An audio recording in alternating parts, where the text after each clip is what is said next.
game over. We're going to win.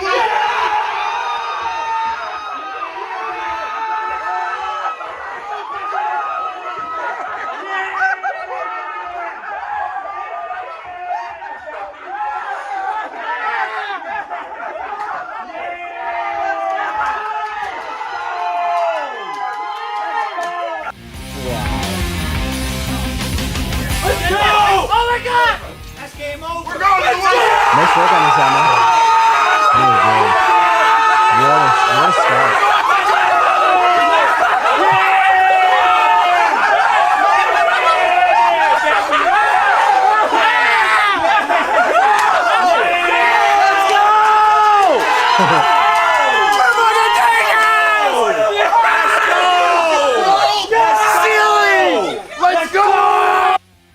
Let's fucking go!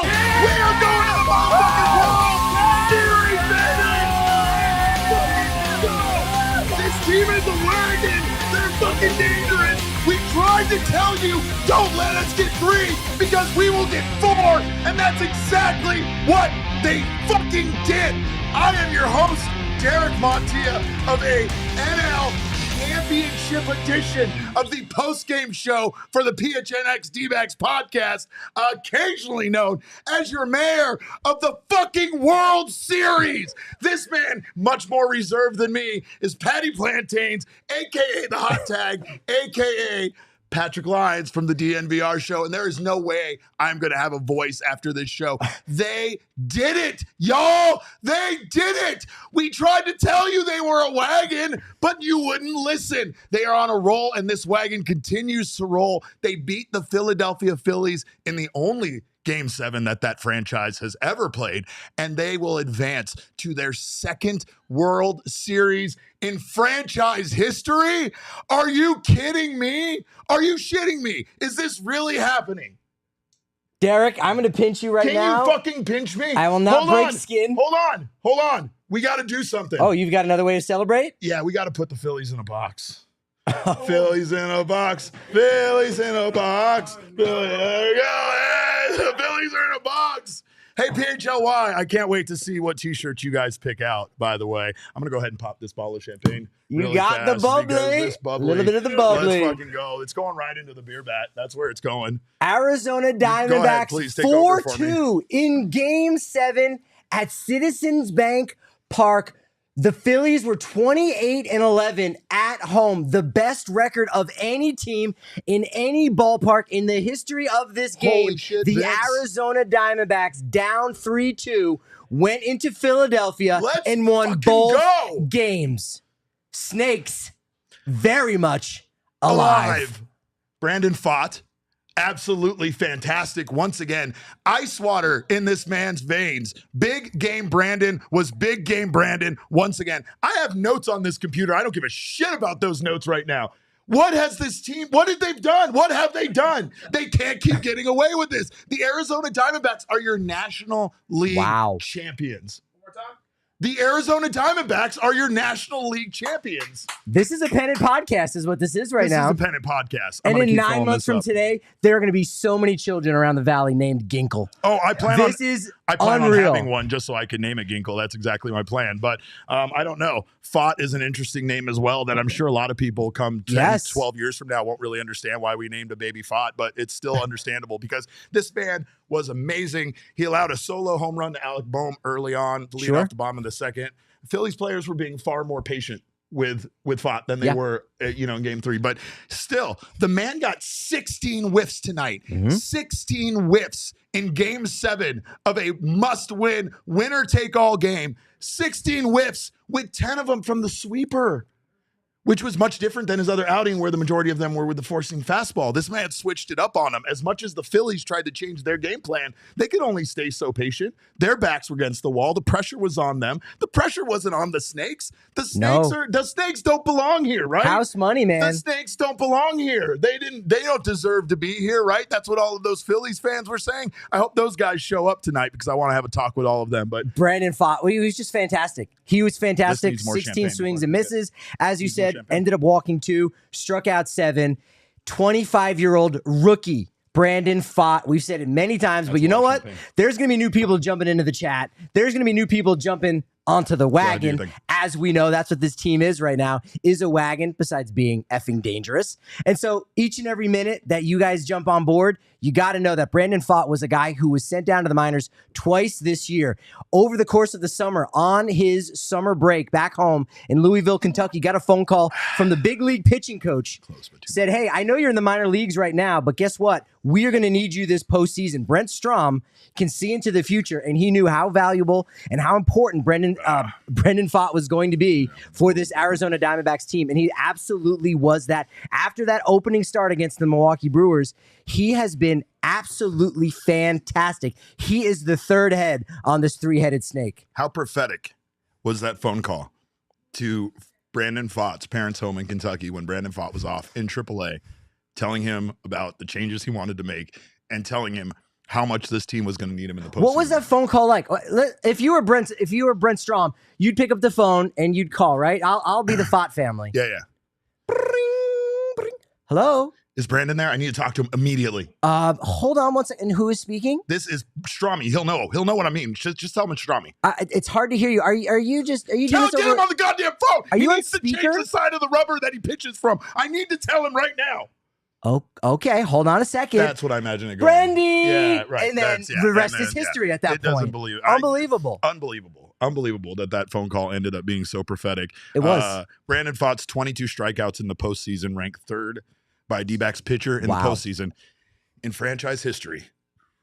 Gee, I wonder who's 1 and 2. A couple of guys named Kurt Schilling and Randy Johnson. Wow. His 22 strikeouts ranked 7th amongst rookies in the postseason, dating back to 1998. When the Diamondbacks became a franchise. So this man was everything the Diamondbacks wanted.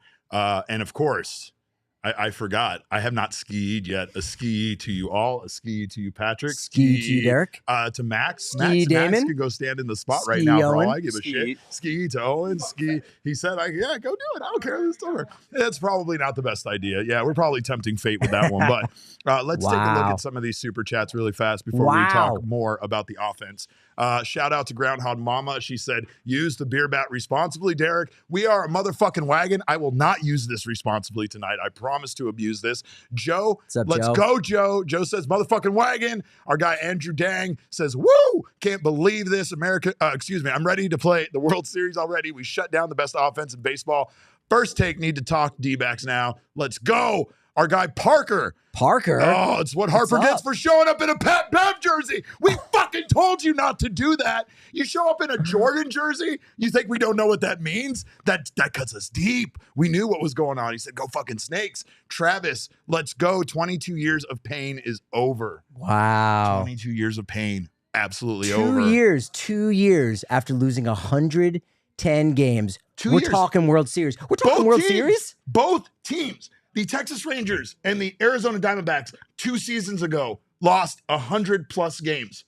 And now here they sit facing each other in the World Series. The Jeff Bannister series is what we got. The Jeff Bannister series, obviously. That they both got here, obviously, with very, very different paths, right? So one team spent their way here and one team did it through basically minor league call-ups, rookies. The Diamondbacks didn't pay $500 million for the double play duo? $1 billion for a couple of players. But good to know. Back to some of our super chats really fast. Vince, time. What's up, dog? Vince, we love you. He says, it's the Yoffs, baby. We're going to the World Series. We are all witnesses. You're goddamn right we are. Piece of Yoshi said, fuck Philly, fuck the Phillies, fuck the Eagles, fuck the Sixers. Yeah, that's and whoever we play next. And whoever we play next. Here. Good one. Let's see. Charles Woodall Pike says the Chaos Wagon is World Series bound. We're connected, dangerous, and coming for Texas. You're goddamn right we are. You have no idea what's coming for you. Travis said, say it ain't so. I will not go. Let's go. Of course, it's Pfaadt Tuesday. Vince, thank you again for another. On point. I know, Vince, you're incredible tonight. Tony says, drink up, Derek. We are going to the series. You're goddamn right here. The mayor of the World Series. Derek, you didn't know that was in your job description, but it is now. It was always a dream. You need to update your LinkedIn. Always a dream of mine. You might want to do that now. Joey Hill, thank you for yours. He said, say it with the hard Pfaadt. That's Pfaadt. Pfaadt? I don't know. Cogs, I'm not saying I know. Wait, what happened to that one? It disappeared on me. It said, I'm not saying I'm what did this, but we're 2-0 with an NL pennant since I was on the show. Ski, motherfucking Fair. ski. Your mom heard you say that, Cogs Wagon. Nicholas says, we are a wagon. We belong here. The Destiny Backs are going to the World Series. Destiny Backs. I like that. That's a good name. Saul was all over it. When we were down, Saul looked at all of us and said they can't be the answer backs if they don't answer back. Ooh. And what better way than them to prove that they're the answer backs than them for them to answer back in the biggest game of their lives? We are Is that hyperbole? That it was the biggest game of their fucking lives? Easily. Y'all are adding no less than like 3 more new shirts probably to the locker at this point. Like Destiny Backs. Here's my wallet. That's going to be one. Keep my credit cards. We're going to curse a lot tonight. Chili Boots, our new friend from Minnesota, says, best in the West. Let Texas know. We got you covered. We'll take down your AL rival. But this guy, get in here. This guy. Flex from Jersey, $45. Our guy. World Series, baby. Let's get the whole fucking thing. Let's go, baby. Hey, just 2 Jersey boys hanging out here in Phoenix, you know what I'm saying? All we do is win, baby. All we do is win, we got the Boricua connection over here. And who was telling everybody the whole time to just take some deep breaths, stay calm. That's all he did. He did that to me so many times today. Confident. I couldn't follow his advice. He was confident. But let's talk about this offense. He's damn near Yogi Flex at this point. He is Yogi Talk about Flex, the offense. Spit on it. I mean, this offense. Go. You know, obviously, we talked that they would need to do this. We needed 4 runs. We needed 5 runs. They couldn't expect to get away in a big game like this with holding the Phillies hitters to what we held them to tonight. They held Phillies to 2 runs tonight, but obviously a big part of that was what this team was able to do offensively. Corbin Carroll, a huge part of that tonight. He was, yeah. He had 3 hits. Then his 4th plate appearance, you go, oh man, is he going to join an elite group of players that gets 4 hits in a game? Yep. But guess what? Sack fly right there. And in fact, he was interviewed, post game just before we went live, and the announcer was, letting him know like, hey man, you were really struggling there for a minute, and he absolutely was. Yeah. But the thing that Corbin Carroll said was just like, it's baseball, right? And it is. It's just baseball, and they're just teammates, and they're just close friends, best friends, family. And that all goes back to what Torey Lovullo was saying about being a connected team to one another, passing that baton. Carroll going out there, and immediately we said that, in game 6 and in game 7, they were going to be a lot more aggressive, and they absolutely were more aggressive. I think Gurriel might have had the first stolen base. No, it was Corbin Carroll. He stole 2 bases tonight. Christian Walker even stole a base. Yeah. Believe it or not, you go Corbin Carroll obviously is leading the Diamondbacks in steals this postseason. He's not. He's tied with Christian Walker. Christian Walker also has 4 stolen bases. They were running on the Phillies battery all night. I think they had 4 stolen bases. Perdomo, I think, was in there in the mix, and they were just really aggressive. And yeah, Corbin Carroll, he needed that kind of a game because you saw it out of Marte. He did end up extending his hitting streak to 16 games, but other than that, was kind of quiet. Corbin needed to do a little bit more of the heavy lifting, and thankfully for the Diamondbacks, he was absolutely able to do that. We talked about how if the Diamondbacks could make it to the World Series, at this year's World Series, the dates oddly line up exactly with the dates from the 2001 World Series, and we discussed how unlikely that is, considering all the factors that needed to go into that 2001 World Series to make it take place so late. Mm-hmm. But when you talk about the Diamondbacks offense, this is the 4th consecutive time the D-backs have collected 10 hits or more in a winner-take-all game. And it's the last 4 consecutive, including the wild card game in 2017, the World Series in 2001, and the NLDS in 2001. 10 hits in all of those games. Clutch. And their offense tonight, again, it's another one of those nights where when you look at what this team did, it was a team effort all around from what the Diamondbacks were able to contribute. Mm-hmm. Carroll, 3 for 4 tonight with 2 runs scored and 2 RBI himself. Marte was 1 for 5. Extends his career postseason hitting streak to 16 games now to start his career. Yeah, the Diamondbacks were trailing in this game. Let's not forget. It definitely seemed like you got to make sure you get ahead the Phillies early so they don't have that momentum.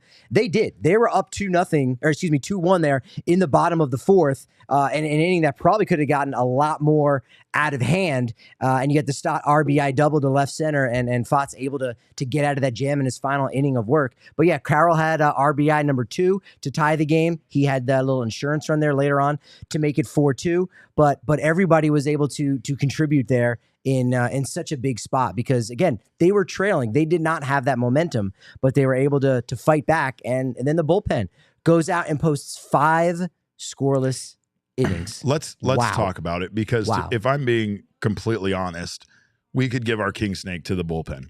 This bullpen continues to be incredible for this team. Let's not mince words about it. The Diamondbacks would not be where they are at without their bullpen. And I know that, of course, that's, that's obvious, right? Like you need a solid bullpen in order for you to be competitive in this league. But when we talk about what this bullpen was versus what this bullpen has become is like night and day. Damon Dogs speak on it. How on earth did we send Kevin Ginkel down to Reno? He didn't even deserve it at the time. We were actually quite furious. He might be the best player on this team. He's unbelievable. 1 2/3 innings pitched for Kevin Ginkel tonight. They needed that because Pfaadt goes 4 and you go, needed that. Where are you going to bridge that gap? Where are you going to make it? Yeah. Where are you going to do that? Here, you know what his numbers were this postseason so far? 9 innings pitched, 6 hits, 0 runs, 2 walks, 13 Ks. 9 innings. Dude has pitched a shutout this postseason. Kevin Ginkel. You know who also has pitched a shutout? Paul Sewald. And you should all jump around. The Savior? Wait, excuse me. Pope Paul Sewald the 9th, Saint Sewald, a.k.a. the Savior of the Arizona Diamondbacks. That's his name. You know why? Because he saves. That's what he does. And he saved in the most important games in Arizona Diamondbacks history. Look at that trade. Look at what the Diamondbacks did to bring Paul Sewald over to absolutely solidify this bullpen and allow everybody to know what their role is. Obviously, Andrew Saalfrank wasn't great tonight. He went 1/3 innings pitch. He gave up 2 walks. He got himself into a lot of trouble, right? God damn it, Josh! Don't you bear down on me with Ginkel. I saw that, and I know you're just placating to the Kevin Ginkel. Bear down all over me. Don't even start with me. I'm not even getting into that with you guys tonight. But I don't even care. Bear down, fucking Kevin Ginkel. Bear down because that man absolutely did, and so did the Savior, Paul Sewald. You can't say enough about what these guys were able to do and the way that they have added such stability to a bullpen that had no stability through the first, I won't even say half of the season, beyond half of the season, up to the trade deadline when they brought Sewald over. And I know that Joe Mansupply strongly credited, and he was great tonight. Came out 2/3 innings pitch, gave up 1 hit. Yep, that was big. That was big. It was really big, right? He got Pfaadt out of that situation where Pfaadt, whatever. It started off that inning after they pulled Pfaadt. I get what Torey was trying to do, and it worked again, right? He was just trying to get not necessarily an opener, but through the bulk, through those first 2 times through the order, batters, and then get to the bullpen again. Tonight it was Mansupply, Thompson, Saalfrank, Ginkel, Sewald. Of course, Saalfrank, not great. Everyone else, absolutely absurdly good. Thompson, 1 1/3 innings pitch, no hits, no anything, because that's what he does. He just quietly does his job. Kevin Ginkel, 1 2/3 innings pitched. Kevin Ginkel, 3 strikeouts. Are you kidding me? It's just ridiculous. And with Mansupply, too, when he came in, that's who I said they should maybe start the game with. Or I threw that out there like, hey, maybe Mansupply can do the opener thing again. And that allows Pfaadt to start the second inning, maybe a little bit clean with Baum or Stott, get those big 3 out of the way early. But you give up a run there, that's very problematic. Mansupply comes in, immediately gives up a double to Kyle Schwarber, but gets a ground out from Turner, a Harper fly out, 348. I think that was to left field. Would have gone out Minute Maid, but hey, this game was played at CBP. Yeah. And then Thompson comes in and bails him out a little bit and gets the pop-up from Baum, who after that home run was kind of quiet. But the bullpen was masterful. Torey, again, in his game of 3D chess, pushed all the right buttons, moved the pieces in the right spot. And this team, who is down 0-2 against a club that had gone to the World Series and represented the National League just last year and was in a groove in the pocket. They took 4 out of 5 games, including the final 2, at Citizens Bank Park, where the Phillies were 28-11. They are now 28-13, and they're going home.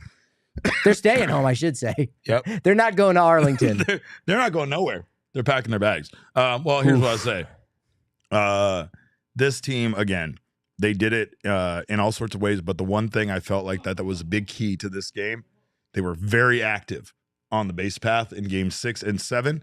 They take those 2 games at Citizens Bank Park, which is absolutely the toughest environment to play in the MLB postseason. And they did it especially with those with their legs, causing that chaos. Yes, finally. And again, God damn it. We talked about it like that. That's probably part of Torey's master plan. I don't know how it makes all the sense in the world, but I sort of think they were lulling the Phillies into a false sense of comfort. No, we don't steal at all. The only way they're going to win a game or they're going to win the series if they take 2 out of 3 at home to force a game 6. Then they go wild. Then in game 7, hog wild, road wild once again. And you know what? That was the recipe. And that's why Salvatore Anthony Lovullo is going to the World Series. I love this man so much. In Torey, we trust. I kept all the receipts, just like Torey did, by the way. I know all the bad things that some of you said about him. Stolen base. Gurriel had a stolen base tonight. Corbin Carroll, 2 stolen bases. 2. Right? We had Christian Walker get a stolen base. His 4th of the postseason. This team, by the way, going back to Corbin Carroll, his 2 stolen bases in a winner-take-all game, tied for second in MLB history with 10 other people. That's fine. But still, tied for second. Yeah. Not too many people have probably stolen 3 bases in a postseason game. That would be one gentleman. But 3 hits for this 3 hits tonight, tied for a record most hits in a winner-take-all game by a rookie. With Dustin Pedroia in 2007. Correct. Well, that once again. And who won the 2007 World Series? I actually don't want to talk about that one because the Rockies lost it, but still. Yeah, I'm not trying to do that. I'm not trying to do that. I'm not trying to do that. But with his double tonight, Ketel Marte has hit safely in each of his first 16 postseason games. He now owns the longest streak in MLB postseason history to beginning postseason career, surpassing Marquise Grissom. He had 15 games from 95 to 96. Marte's 16-game postseason hitting streak overall is tied for the 4th longest in MLB postseason history with Michael Brantley. It's behind Manny Ramirez, Derek Jeter, and Hank Bauer. Yep. So one more. He ties their all-time record for just a hitting streak at any point in anyone's career. And then 2 more. He gets it done. In fact, I think Marte, with his hit tonight, that gave him 19 postseason hits. Correct. As a member of the Arizona Diamondbacks, according to my count, that ties Steve Finley for the franchise record. What's up, dog? Come on.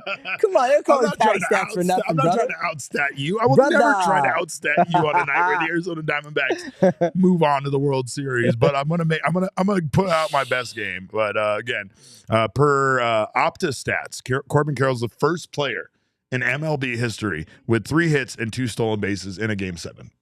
Oh, wow. And for that reason, of course, he's our king snake. 2 RBI, sack fly.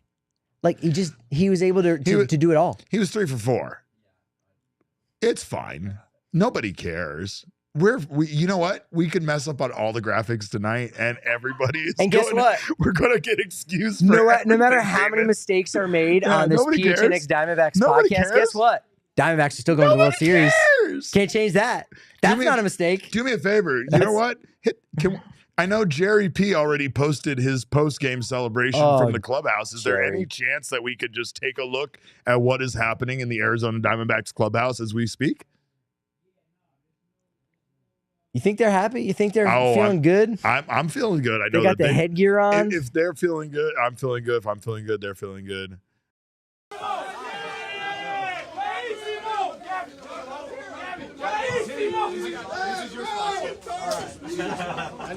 Some alcohol somewhere. Are you fucking kidding me? I want you guys to drink up every single piece of this tonight. This is an amazing accomplishment. As I told you, a connected team, and I felt it from day one with you guys. It's a really, really dangerous team. We're not done yet. No, we ain't.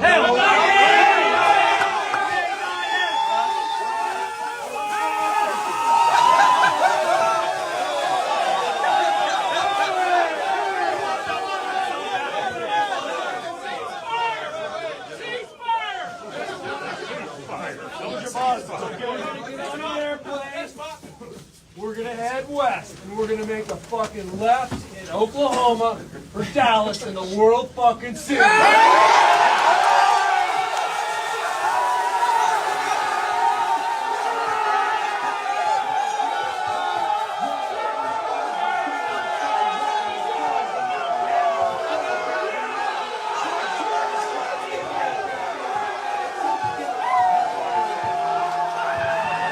He said we're making a fucking left in Oklahoma to the World Series. Let's go. Go north in Albuquerque. He sounds like Bugs Bunny. Like Bugs Bunny. I love that.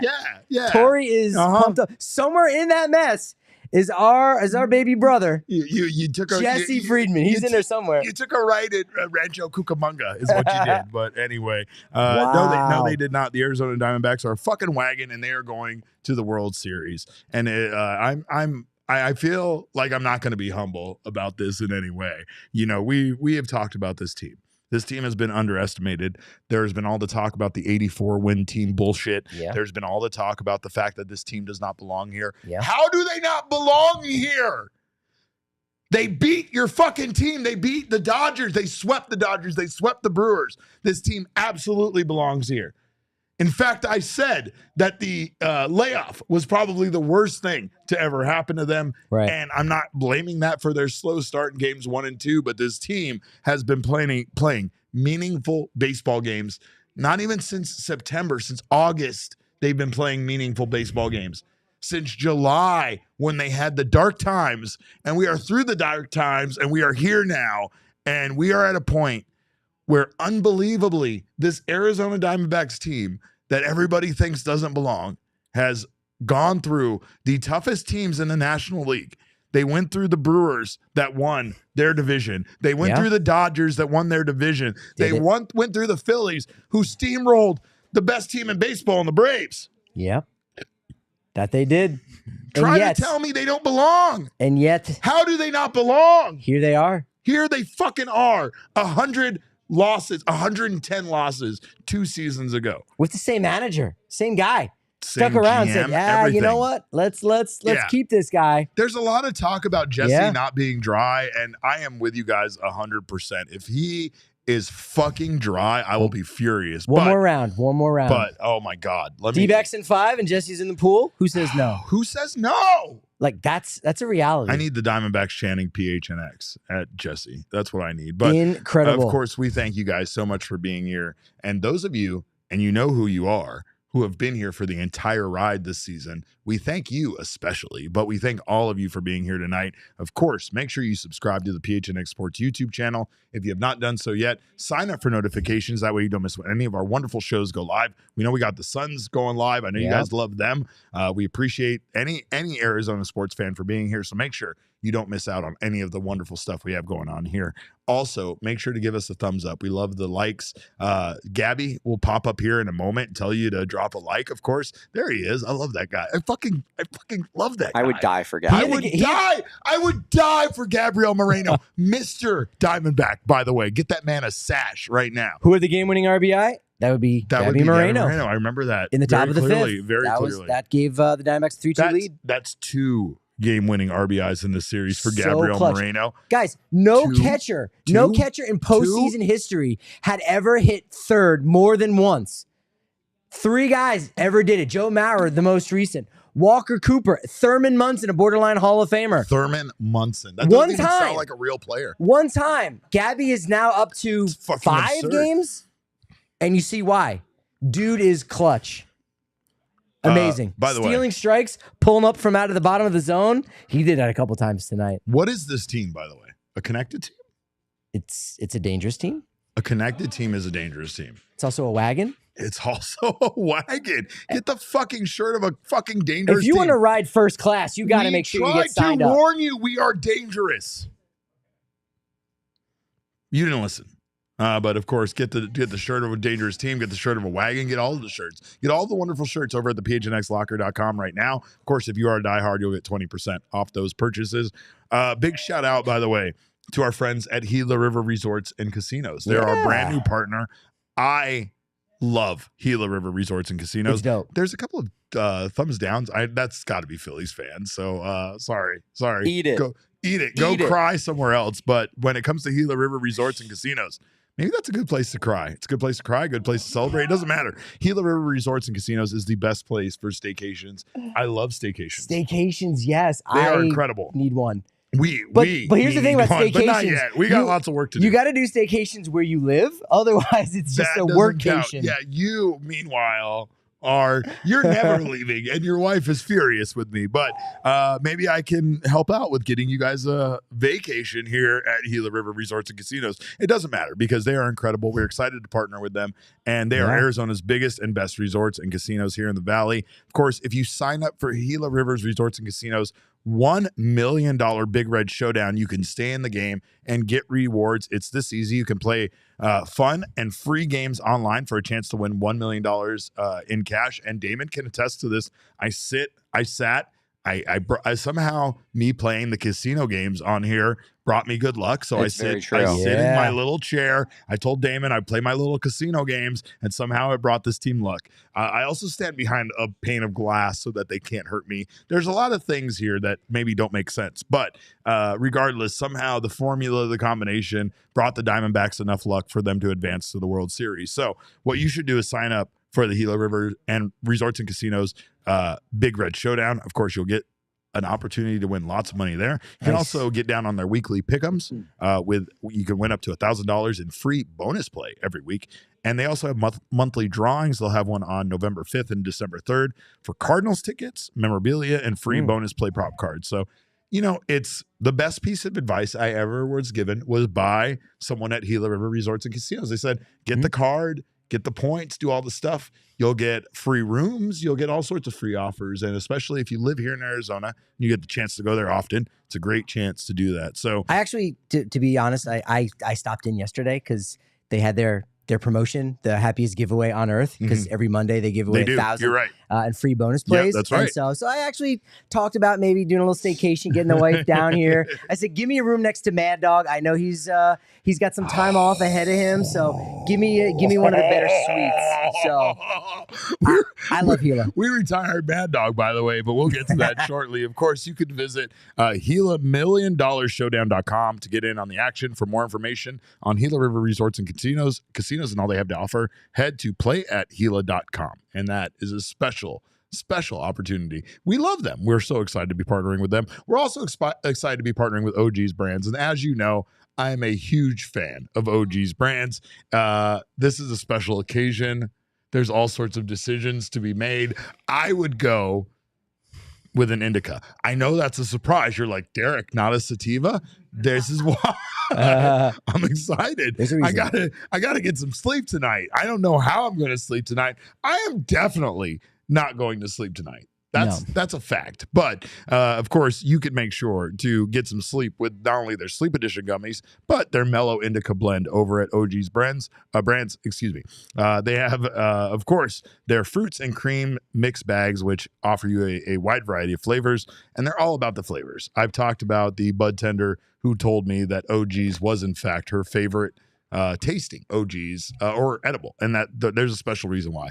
OG's cares about the flavor more than any other edible company you can find. So make sure to check them out. You can check out our friends at OG's Brands for yourself and try one or a few of their many delicious flavors. Check them out all across socials at OG's Brands online and ogsbrands.com to find them at a local dispensary near you. Must be 21 or older to enjoy responsibly. Let's see what we got in the chat. Let's go to some of our super chats really fast, if you don't mind, David. Also, a quick reminder, Derek, Diamondbacks are going to the World Series. Oh, I'm aware of that. Okay, moving on. In other news. Was that it? In other news. That was just like a PSA? Yeah, once in a while. Yeah. I'm just going to be all week, or I should say for like 48 hours that I'm back in Denver, catching my breath. I'll just going to be texting you, hey, by the way, Diamondbacks World Series this year, Friday, it starts. That means games 3, 4, and 5 in Phoenix. Although Monday, Tuesday, Wednesday, weird times. But hey, shouldn't get picky. We don't need to. That's Phoenix is hosting the World Series this year. That's incredible. I did not see. I don't know what to say. The commercials for that yet. Yeah. One thing I will say is that obviously we weren't expecting this, but we also knew this team was a wagon. Christopher in our super chat says Ketel Marte has been outstanding. Yes. But the entire bullpen would have gotten NLCS MVP if they could give it to him. Don't let us get 3. They let us get 4. They let us get 4. What the fuck were they thinking? Damon, we tried to warn them. We said, God forbid you let us get 3. Christ alive, they let us get 4. What are they thinking? How could they do it, Derek? They made a mistake. Max here in the super chat says still no more spot for another week. Let's fucking go. I appreciate Max behaving himself. That's nice of him. And we appreciate that super chat. I love you, Max. Chris Bailey says just bought my World Series gear. Wow. That's wild. By the way, everything that's at gophnx.com, all the stuff that's in the Diamondbacks locker, that's World Series gear, my friend. You're right. It's that's World playoff Series season. gear. And I mean, of course, the PHLY podcast, they need to decide what shirt they're going to buy from us. So Can I say something about the PHLY podcast? Would you absolutely I just have been informed that they did a 46-minute show tonight. They're done? They're done? Loser talk. I will drink their tears later, but that's just for now. T.O. Wildcat, I'm not a big fan of you, but that's ASU. Let's fucking go, Wildcats. He says, bear down, Ginkel, go D-backs. We are firemen. Yes! I forgot about we are firemen. You goddamn right. Piece of Yoshi, who I still see your Twitter handle. Let's bear the hatchet, maybe. I don't know. He still has Fire Derek, Fire Damon on there, so I don't know about that. But he says, sorry, I didn't hear. What are the D-backs? There are so many things. They're a wagon, Patrick. They're also alive. The best team in the National League. That's the Snakes. Snakes alive. The word Snakes alive. They're the pennant winner in the National League.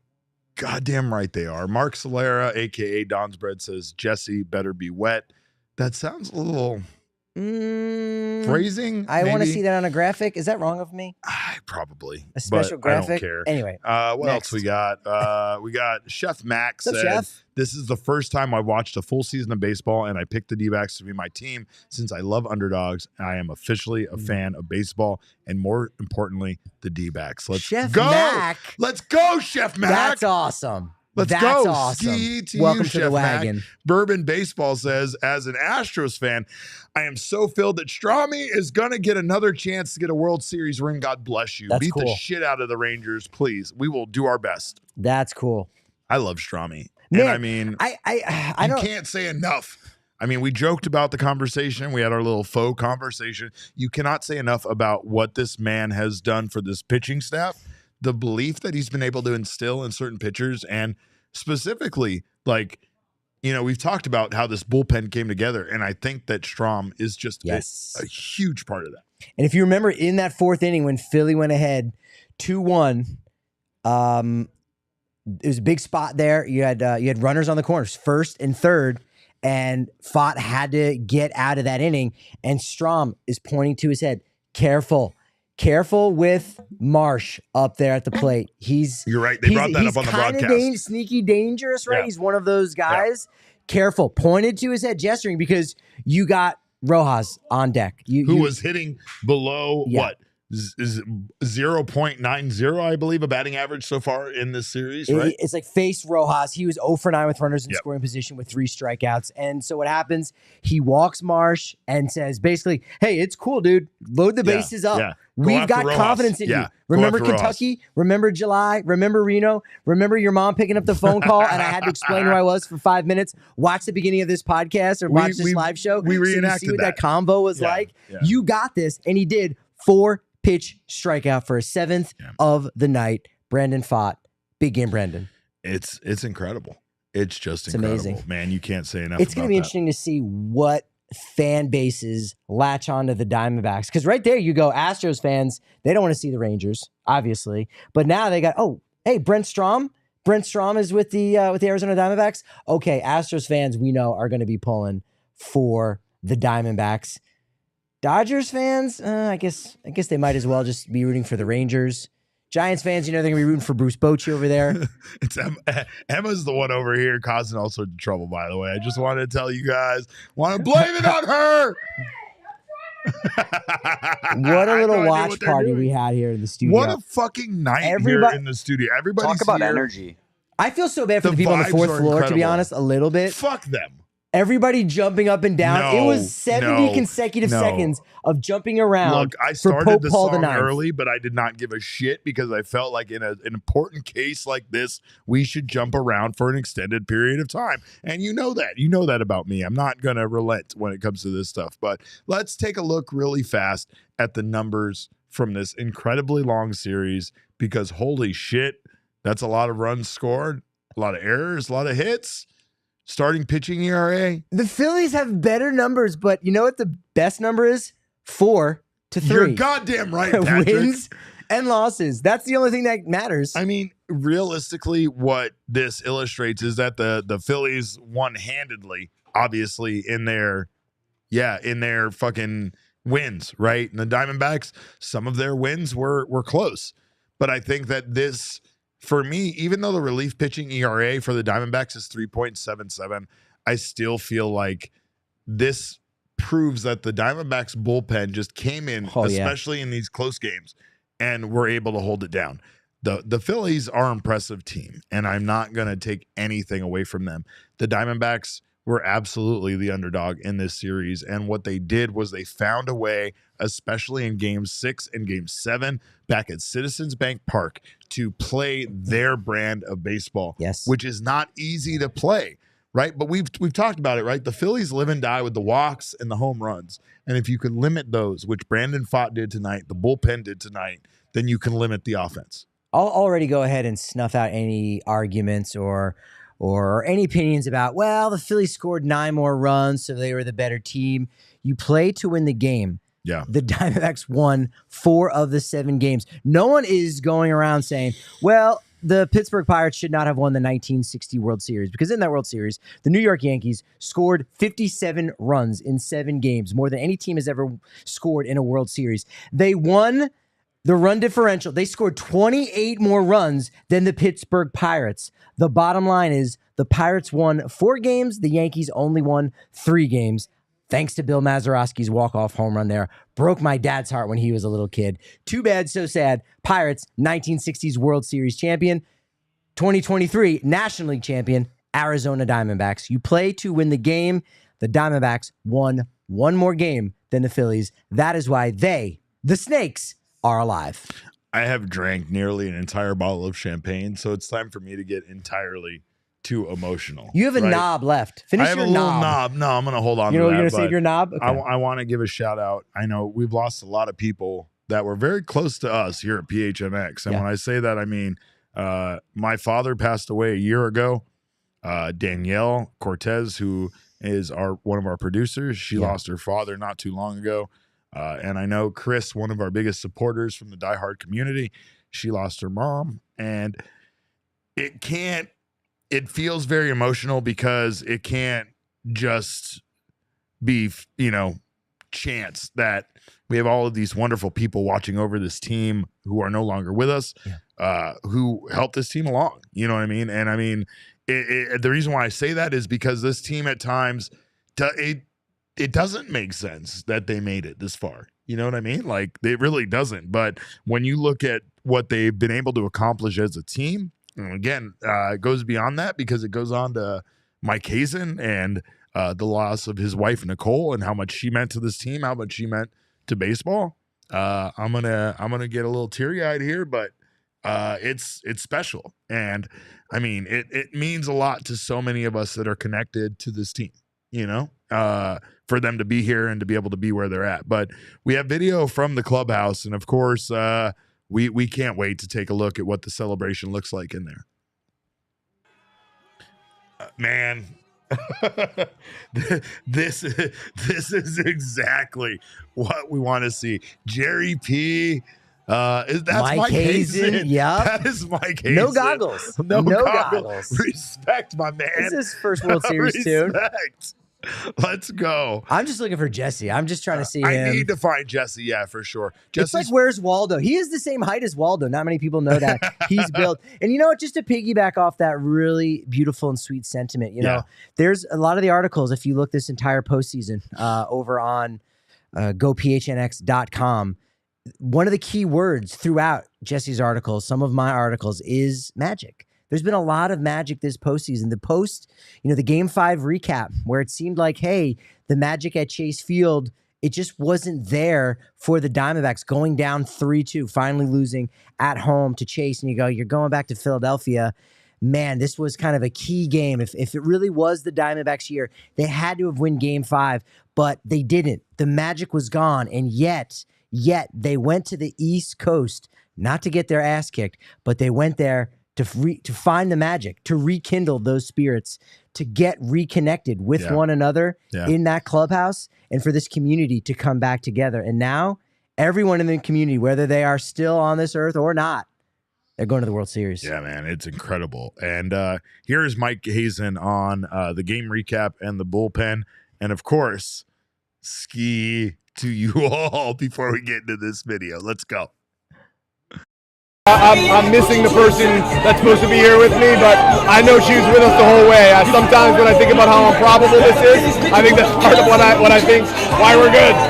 I think I'm crazy. How much easier did this become to envision when you realized Ketel was going to be the star of the game? Yeah, I mean, look, he's our best player, and we have so many good players, but he's a superstar, and you can't win without superstars. You see the superstars on their team, and you saw what Schwarber did this playoffs, and somehow we withstood that, and, but we wouldn't be where we are without him. What is that elimination game to say about those guys? Yeah, it says a tremendous amount, right? There's a lot of grit going into that. There's a lot of having to deal with the environment here with the fans. It's such a great baseball environment. This is what we want. This is where we want to be, where we want to play. If you're going to win, and you have to win, you have to go through places like this, the best baseball cities in our sport, and we were able to do it.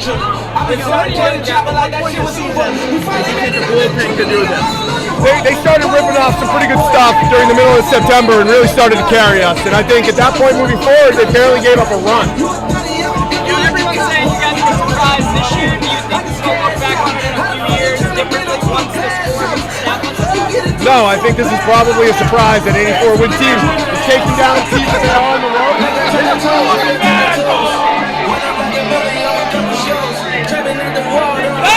Playoffs, you never know what's possible. You got to play well. You got to do things well. We've done those things. The bullpen's been extremely good. We hadn't hit much in the whole the second half going in through September. So the offense has definitely been a surprise in that way, based on the way we were playing. But the bullpen's been lights out start to finish, and I think that's the reason we're here. What are your thoughts about Ketel being able to accomplish that? I mean, there's no surprise whatsoever. He's one of the best players in this league. You guys have a big talk before you came here as far as being a lot more aggressive. You guys were a different team the last 2 days. No, I think that's just what we've always tried to be. I think when we became not as aggressive, it was because we weren't getting on base. We weren't able to do it. And even through the beginning of the series, they shut us down. But the last 2 days, we ran wild, and it paid off for us.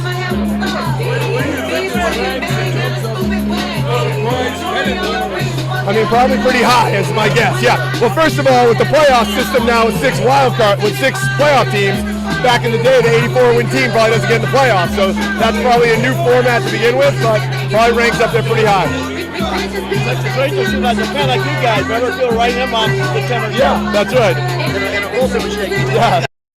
Ski! Wow. First they're playing Meek Mill in the clubhouse in Philly. Let's Sexy Red. go, Sexy Red. Thank you, Sean. My God, there was a lot there from Mike Hazen, but he talked about his wife, Nicole. He talked about this win. He talked about, obviously, what this bullpen has meant to this team, and you just cannot say enough about what this bullpen has meant to this team. This is the kind of game that, honestly, when you talk about magic, when you talk about, a lot of the things rolling in the home team's direction, that's a late inning thing, right? That's after the starting pitcher leaves. That's after you start getting into some of these bullpen's arms and you start getting the Schwarbers and the Harpers going. And somehow this bullpen kept all of that offense silent. And I mean, again, you just can't say enough about this adapted, mutated bullpen that is not at all the bullpen that we were watching, perform in April. That is here now, winning this team games. They did it. They played a team game, and that's how you have to do it. And Torey was just a genius. It was really I feel like a master class. And I don't know that Rob Thompson was outmanaged so much as it just was. Torey knew the pieces that he had, and there's one way to win these games, and this was the only way they could have done it. I really be curious to know if he thought, I really thought 7 games was just kind of the way that it was going to go. Maybe not exactly the way that they thought it would go, because we said the recipe was 3 wins from Gallen and Kelly. They got 1 from the bullpen and 2 from BG Brandon. Big game Brandon. Big game Brandon. I mean, this is like the kind of thing that transforms your career and legitimately makes you into a superstar. And I know that obviously, Brandon Pfaadt, even tonight's results are you would desire a little bit. So we talked about his line, right? He went 4 innings pitched, 4 hits, gave up 2 earned runs, walked 2, struck out 7. But you can't help but be encouraged by a couple of things about this young man, about his ability to have composure in this situation, his ability to come out here and just absolutely perform at the highest level in the biggest game of his career, second biggest game, arguably third biggest game of the Arizona Diamondbacks franchise. I mean, it's just fucking wild. I think we said it on yesterday's show on Monday before Game 6 that this is the latest that the Diamondbacks have played in a season into the postseason since 2001. So you could argue this is the second greatest team in Diamondbacks history, and now they just are. They just are only the second D-backs team to ever reach the Fall Classic. I can't believe it. Like, all I can think about is Flex comforting me all night long. Flex almost put me to bed with a blanket and rubbing your back, a glass of warm milk, and rub my back for a little bit. Brought me some Alcalado, and that kind of thing to rub on my feet, just so I had a good night. It's okay. Let's take a look at some of those super chats, by the way. They also make me feel okay. Caesar, shout out to you. I loved the picture you posted, by the way, of me on Twitter last night. It was an epic all-time photo, and I appreciate it. He said, to Mad Dog Russo, better learn some Chinese, buddy. Oh my God. Yeah, we're going to have don't worry, we're going to have a retirement party for Mad Dog Russo tomorrow. So we're looking forward to that. So make sure to come back here for this. Thomas, of course, says, just came from the PHLY channel. Absolutely melting down. They are in shambles. Losers. Just like we fucking knew they would be. Thank you, Thomas. Just like their loser team and that loser Garrett Stubbs. Hit it. That absolute loser Garrett Stubbs. Hit it. Where was he tonight? Remember when he said we were going to celebrate in the Diamondbacks fucking pool? In our pool. In our pool. My pool. You fucking poverty franchise. You don't even have a pool. And you thought you were going to party in our pool? Who is Garrett Stubbs to be talking about anything? Nobody. Well, he is the Philly fanatic. He's the Philly fucking fanatic. He's the team mascot. And he has plenty of time to determine what his role on this team is going to be going forward. Do we know if Torey and the boys are going down to Pat and Gino's after the game right now? They're walking down. They're walking down Broad Street to get there. Steaks before the game. They said, I don't give a shit about your fucking team or your city. We are not scared. Oh my God. Can we go to some more super chats, please? They're getting cheesesteaks wit and without. All right. Joe says this young core will be together for years. Oof. And again, it's so hard to just be like, man, the experience that Corbin and Gabby are getting is invaluable, but it really is. But fuck all that. We're past that. We're going to win a championship. We are here to take the whole goddamn thing. Super chat from Devinol. We thank you. Of course, Vince, you are just off the rails tonight. We appreciate Vince Garcia so much. That's my dude right now. That's my dude, Vince. I love you, Vince. I absolutely love you. Holler at me after the show. Onlyfeet.com/PattyPlantains. No, stop getting into my. No, he's my sugar daddy. He said the psycho Ginkel is all our spirit animal right now. You're absolutely right, Vince. I love that man. Didn't we say it after Game 6? Actually, David said he was reserving the big scream, the big yell, the big emotional. He didn't react after game 6. It was a business trip. Business as usual. He said, "I'll be back tomorrow, giving you an inning and 2/3." He said the job's not fucking done. I'll scream all over their faces. Yeah.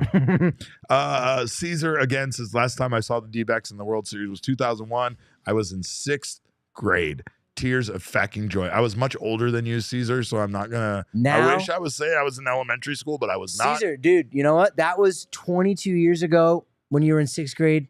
Congratulations on making it to 28th grade. My best friend in the entire world, Joshua Schlag, is here, and he says, "Glorious Chuck Derrick." So I will finish this up now. Hey, finish that knob. You got a knob left, and now it's gone. That's how you do it. Wow. There wasn't enough left, but I love you, Josh. Another Wildcat. Josh is also a Wildcat. A lot of Wildcats here. Says bear down, Ginkel, bear down, D-backs. I'm fine with it. I'm gonna let everything slide tonight. Caesar says I'm feeling ginky tonight. Also feeling very ginky tonight myself, Caesar. Our comrade BM says I'm crying now. I'm too young for 2001. My dad went to all 4 home games. I'm going to game 5, and I just wish I could experience it with him. Our heart goes out to you, and I know I feel a very similar way myself. So this is emotional for a lot of us. I know a lot of Arizona Diamondbacks fans were too young to. I mean, maybe not too young to remember, but they were very young. And of course, this is what it's all about, right? It's about at times having those memories built, and then becoming a fan and going through 22 years of struggles till we get back to this point. I think the thing that's most exciting about this team is the fact that this isn't like a team that was put together in a way to win a championship. This was a team that was put together in a way to advance the franchise into the future. Yeah. And instead of that future being in the future is somehow now. And obviously great things are going on in the Suns game.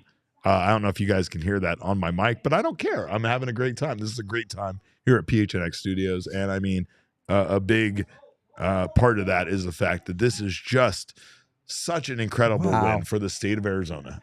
The state, the entire state, yes. The sports community here in the Valley. Let me hit you with this one. The Diamondbacks went 16-34. This is from Sarah Langs. Fantastic. Slangs on sports.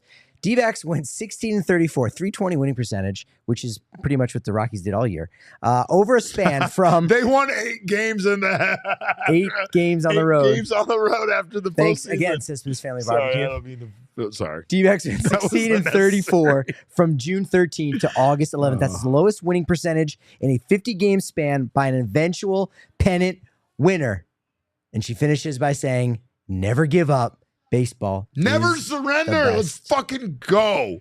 Do we have some more videos from the clubhouse? Here's Longo with a beer bucket poured on him. I don't care. I just want to watch this. And you know what? Look at him shirtless. You know who this is? Look at him shirtless. Check this out. What an absolute fucking shirtless legend. He's going back to the World Series for the first time since 2008. He's only the 4th player and the first non-pitcher to appear in the World Series 15 years after his prior appearance. 4 other guys were pitchers. What? The 3 other guys were pitchers. Dennis Martinez, the most recent essentially the one. first position player to ever do this? First position player. Wow. 15 years or more after going to the Longo. World Series. We love you. Unbelievable. You know what? We got another celebration victory, or what? I don't even know. Victory video, celebration video. It doesn't matter what you want to call it. Corbin Carroll with a cigar in his mouth. Let's go.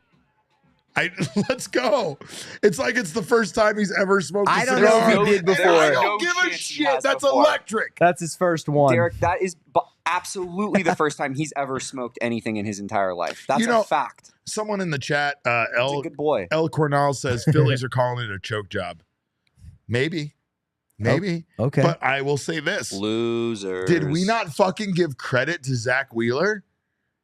Like, he was great tonight. As much as we wanted to blame the offense and say the offense is dog shit and they disappeared, we didn't do that, right? We said, yes, the offense disappeared, but we tipped our cap to Zach Wheeler. So you should absolutely tip your cap to this fucking team. Don't give me that bullshit. I don't care what they have to say from their couch, to be quite honest with you. I really don't either. From Cancun? Yeah.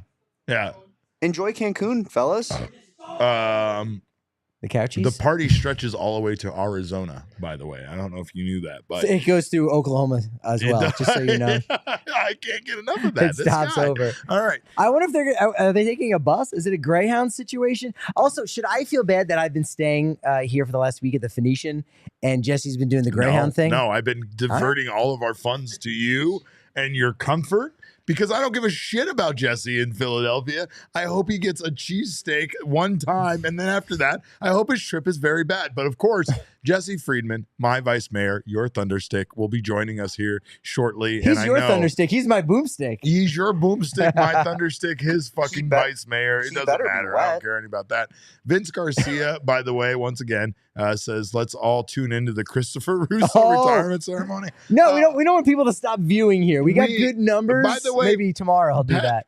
Patrick, who I love, is leaving tomorrow, but just for a short time, because unfortunately Patrick has tethered himself to this team.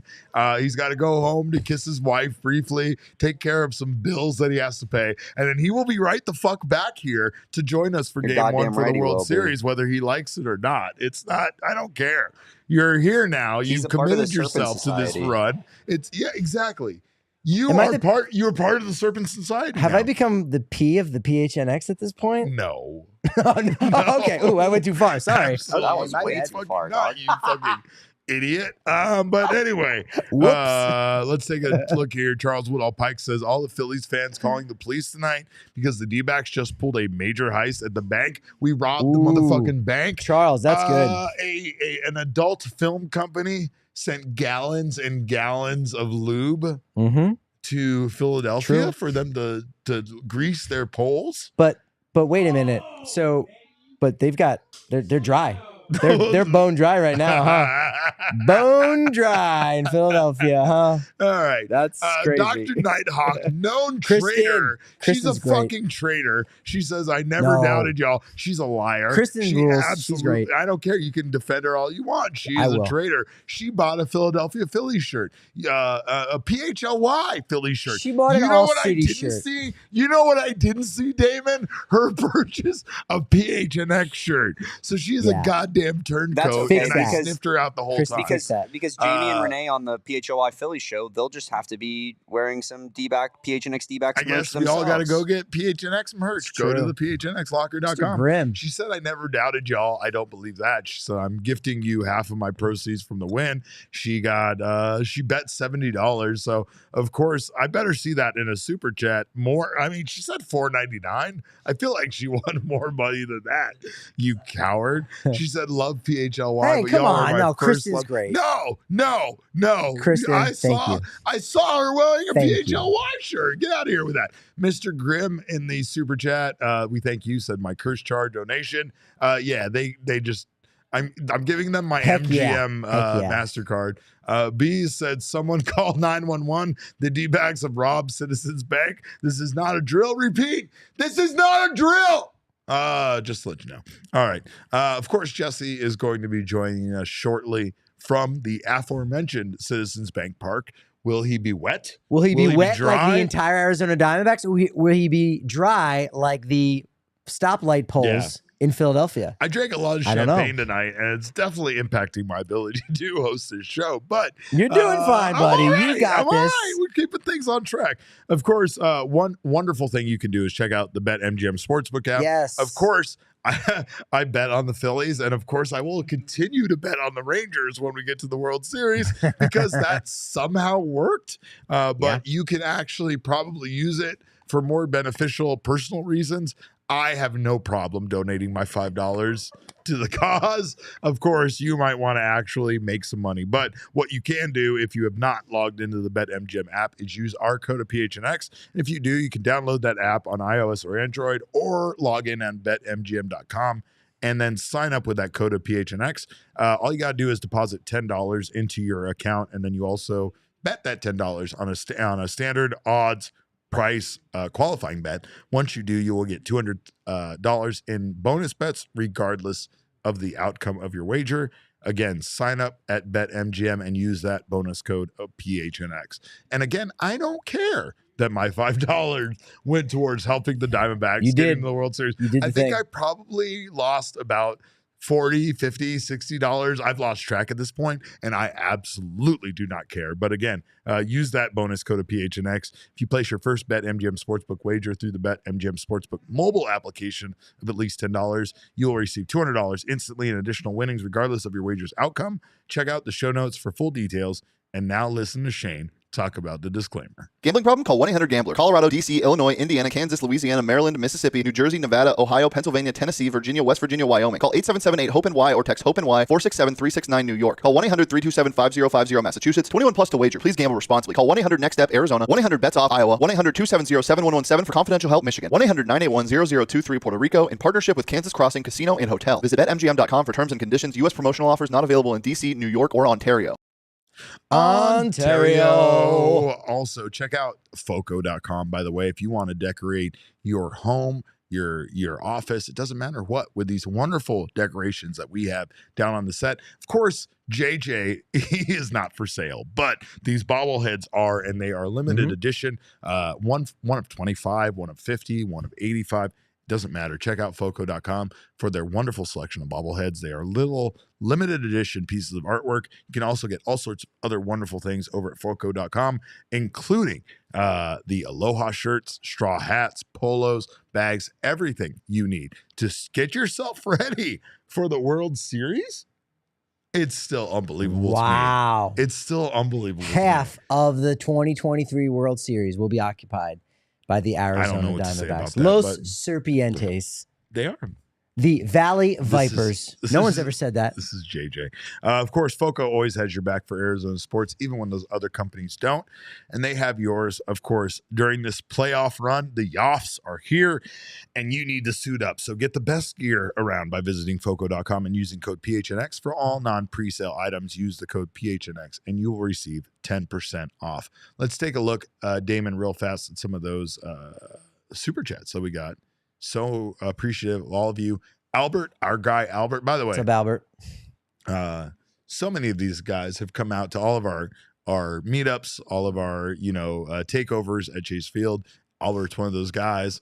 He has let his beard grow inexplicably out of control in support of this team. And he says, call an ambulance, but not for us. I met Albert for the first time. Good lad. Piece of Yoshi, again, a known abuser of me and Damon, says, reminder that the Phillies lost to a guy that always looks like he's being asked out by the girl he likes. Hashtag Big Game Brandon. No, we absolutely are not taking any Big Game Brandon slander on this show. Savage mode. I want to remind you of that. Damon never did not believe in Big Game Brandon. You know what? And Pfaadt, I'm just going to toot my own horn right here because you should, because I did not. I will happily say that of all the people, Jesse, me, Patrick, Sean, Damon, Sean, I'll throw Sean in there. I vividly remember a 3-person show where you three were all in agreement that Zach Davies should start over Brandon Pfaadt in the playoffs in a 3-game rotation. And I said, fuck no. Yeah. With a PF. Yeah. With a PF. Because Brandon Pfaadt is a savage. He is a savage. He's amazing. Unbelievable. A star was born. Albert said there better be watch parties or watch-alongs or something for the World Series games. I'm just going to work nonstop. And this man never gets to see his family ever again. That's the way it works. He just lives at Saul's house now. That's the way it works. Can you imagine that fate? The bad truck or beard trucker says, Philly didn't choke AZ. What happened there? AZ was just better today. Tip of the cap to you. Yeah. And that's a great way to put it. I honestly, the whole choking thing is kind of like, it's nuts, right? Like, I mean, Phillies were a wild card team. You know, they choked this season. They didn't beat Atlanta, in their own division. I guess you could say they choked in the They're aspect the favorites, but there's no spots necessarily that I could think of. Where it was like, oh man, this guy should have done this here, or someone like messed up, or just aired in such a way that was so egregious the Diamondbacks just kind of outplayed them, really. When the Phillies took a 3-2 lead after taking Game 5 in Arizona, did that not seem to you at least like, oh well, this series kind of seems over? And again, maybe it's because Arizona sports has harmed me in a way that's irreparable, right? But like I did feel like once the Phillies had a chance to go up and then have 2 games back at, as we've discussed at length, the most difficult place to play in the playoffs as far as the MLB Yoffs go, it didn't feel great. You know what I mean? It didn't feel great, and understandably so. I hedged, I Sonic the Hedgehogged my bets, and I of course helped us win as well. That was a big part of it. I know I probably deserved King Snake, but I'm not going to take that upon myself. Modest, so modest, but. I mean, the whole thing is just well. So the mustaches might deserve King Snake. The playoff stash. They might absolutely. Damn it! I shaved my face bald. It was a weird feeling. I know. It's been like 12 years since that's happened. And look at the magic. Look, it's so magical. I love Benjamin's comment. It was very magical. I was told it was, quote, their year in reference to the Phillies over the Diamondbacks. I mean, I think a lot of people were told that. Have you not been paying attention to Mailbag Mondays, Benjamin? Because every Mailbag Monday, we've tried to tell you that every year is our fucking year. Also, there's more to that too. But. Yeah, every month is Hispanic Heritage Month. It's also Black Women's History Month. It's also every day or week, Shark Week, every day or day, every Monday Mailbag. Everyone. Vince, again, from the top rope, chug that beer like it's Philly's tears. Dude, Vince's super chats are all flat, too. Look, Vince texted me after we're done. We could Sugar daddy, dude. Yeah, for sure. We love you, Vince. Vince is clutch. Thank you, Benjamin. Again, Brett Johnson, who we can hear from his house right now, said best fans in baseball left early in Game 6 just to stay and boo after Game 7, all after buying tickets in Arizona. By the way, he said tickets that they didn't use. Yep. Can you spell bozos? Bozos. You're a bunch of clowns. Justin McDermott says going to Game 1, fan in Shreveport, Louisiana. We love you, Justin. Wow. Thank you so much. Of course, our sugar daddy, Vince Garcia, says if you're scared, stay home. We tried to warn you. Stay home. It's what you suit up for in fucking March so that you can play games in November. JSW789 said, what a team, what a game. Ginkel is nasty. Carroll was dangerous. Marte is a dog. And this team is a wagon. Oh, my God. Let's go. Get the shirt. Get the shirt. Let's see. Carlos, of course, our friend Carlos says, it ain't soccer, Philly. It doesn't matter how badly we lose the games we lose. No aggregate scoring, says Carlos IP. True. What matters is the amount of games we win. The D-backs are your National League champions. Dr. Nighthawk's trying to... See, I told you Kristen was great. We love you, Kristen. She says snakes. Sorry for whatever. Snakes. We love you. Snakes in the World Series. She's very tall, by the way, so I don't really want to get on her bad side. I don't know what that has to do with anything. She knows her stuff about baseball. Let's see what else we got. Michael says D-backs rising, creating chaos. Yes, definitely. Both teams. This little tombstone comes from our friends over at the PHNX Rising podcast. So we thank them and we thank you, Michael, for being here. Then a San Diego Loyal on top of this, and then Loyals in a box. We got Loyals in a box, Phillies in a box, Dodgers in a box, Brewers in a box. Phillies. They're on a golf course somewhere, Phillies actually. In a box. Let's see. Colin. Wait. We got Colin here. Colin and I, we're very kindred spirits here. Colin said, my dad and I attended the first game ever in the Bob at Banquet Ballpark. I was 8. He passed away in April. This means so much. This means so damn much to me. It means so damn much to all of us. That's but beautiful, of Colin. course, Colin, we love you. And that's beautiful. And I mean, like I said, I am almost literally 1 year from the day when I lost my father. And I know that like one of my, like the last 2 weeks, I spent a lot of time with my dad, just trying to make sure I was there as much as possible. You know what I mean? And I remember one time I walked in and he literally was furious about what the Suns were doing with their roster, you know? Yeah. And sports connects us, right? Like they talk about being a connected team, but we're a connected community because of this team. And we are only going to continue to be more connected because of this team advancing in a way that we never imagined that they would. Like Jesse and I were just texting each other back and forth today going, can you believe this? I mean, we started this podcast at the most dismal time in franchise history outside of 2004. Mm-hmm. You know, they had lost 110 games. And it didn't stop there. We went into a lockout. We didn't know when the 2022 season was going to begin. Or if we were going to get one. Or if we were even going to get one, or how it was going to look. We survived a pandemic, and I was there when there were cutouts of fans and famous people in the seats at Diamondbacks games and stuffed animals and shit. Like, it's just so incredible to think of this team being here where they're at. And it doesn't, to me, it absolutely makes no sense at all that they're here. But it is what sports is all about. Right. It's why we have playoffs. It's why we allow there to be more than, you know, two teams heading into the playoffs or whatever. I've heard a lot of stuff about layoffs and, you know, allowing this many, you know, wild card teams and all of this stuff. And like, why? This is amazing. And I mean, especially for a team like the Diamondbacks, like the Rangers, meanwhile, you know, they it's not to take anything away from them. They are also a team that turn things around quickly, and it's unbelievable how quickly they are here at the pinnacle. But it's just unbelievable to us that this team is now here, especially with the way that they constructed it, playing for the championship. This is wild. Yeah, Rangers got in the exact same way. They did not win their division. You know, they kind of collapsed a little bit late in the season, but you look at the full picture. You look at the full marathon. It doesn't matter how slow you were in the final miles. It matters that when you cross the finish line, did you do it quicker? Did you have more wins than everyone else? And so the Rangers, yes, they were amongst the top 6 teams. Diamondbacks, same thing. And so you get into the postseason, and now it's a runoff. Now you play it differently. You've seen Torey managing differently throughout this entire postseason because it's now becomes a sprint. Imagine running a marathon and then you have to sprint after that. It's one of the reasons why teams like Atlanta and the Dodgers, you know, were dumped out so early, and then some of the teams over in the American League as well. You know, but you play the games and you go and you show up to do the thing, and whoever wins continues to advance. And so whether you like it or not, Snakes alive. They are going to the 2023 World Series, damn it.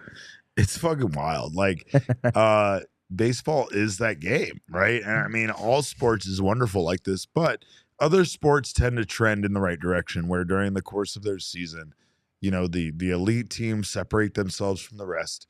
When we get to the playoffs, those teams typically, you know, beat up on the other teams. We did not see that this postseason in the American League and the National League. And now somehow your 84-win Arizona Diamondbacks are the National League champions. Because the Grand Canyon is better than Jake Cave. Thank you, Wildcat fan. Is there any other puns you want to get in real fast? Oh, my God. I've been waiting. Let me pull the document up. Let me pull the document up. Yeah, I was going to say. No.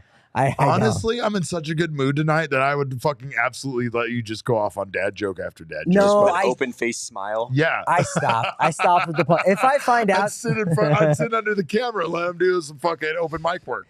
If I see that Damon is producing, I go, no, I'm not going to shut off the pun part of my brain. I get it. 2 BMC, of course, with our super chat. We thank you for your super chat. Up?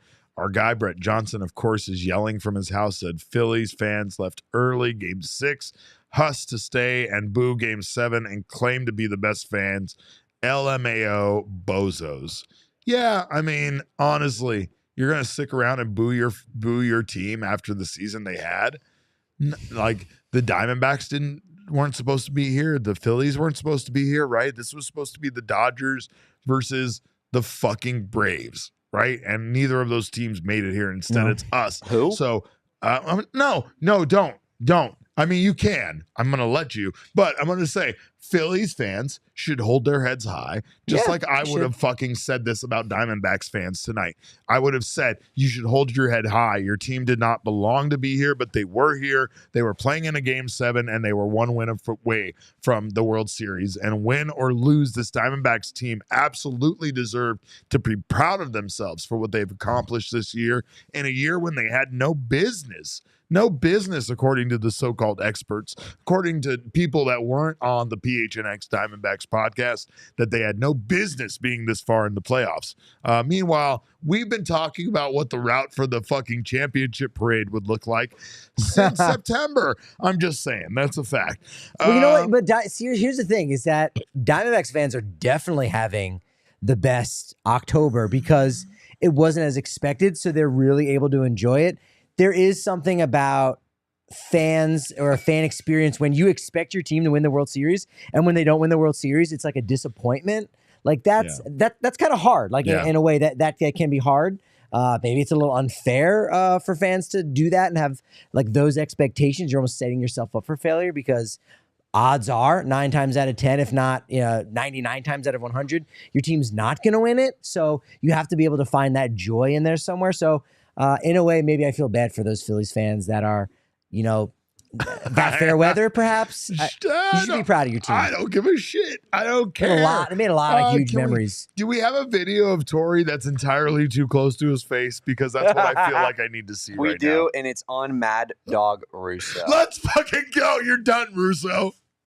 So I've already told the Mad Dog, I've said it a couple times, right? I'm like, he's got to put his money where his mouth is. He's got to, him and Stephen A. Smith go back and forth with all these broken promises, right? Like, I think he had his last day at the network today, as far as I'm concerned. And I say, we got some we're accepting applications in Arizona. So you want to work for the D-backs, we'll take you. Let's go, for sure. But he told me the last time, he said, I'm going to be on you for the next series too.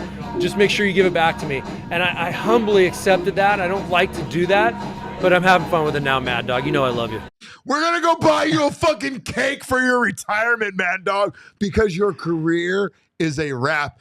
Do not ever bet against the Snakes. Don't bet against the Snakes. That's absolutely foolish. Never. Do we have more videos? I need more videos. He did say that. He said he's done on the MLB Network. I don't know if maybe he's still going to have his channel on Sirius XM Radio. I don't know what show he said that on, what gig he's quitting. Maybe it'll just be his ESPN Take a lot slot. Rizzo with you, and I don't mean this as any attack on her, but she attacked my guys at Cespedes Family Barbecue, and I defend those boys until the fucking end. So sorry, the both of you could go away now. I'm sorry, but of course the Arizona Diamondbacks are a motherfucking wagon, and that's where we're at right now. Some more super chats. Lovullo. You'd run through fire for that guy. As we all fire, should. I would run over fucking red hot coals. I would run through a brick wall. I would run into traffic for Torey right now. Are you kidding me? Joe says, who's going to welcome them home at the airport? Ooh. That is an absolute great question because this community absolutely came together no matter what Sky Harbor Airport thought about it. And we welcomed the Suns back during their impressive run when it came to their finals appearance and everything they did in the playoffs.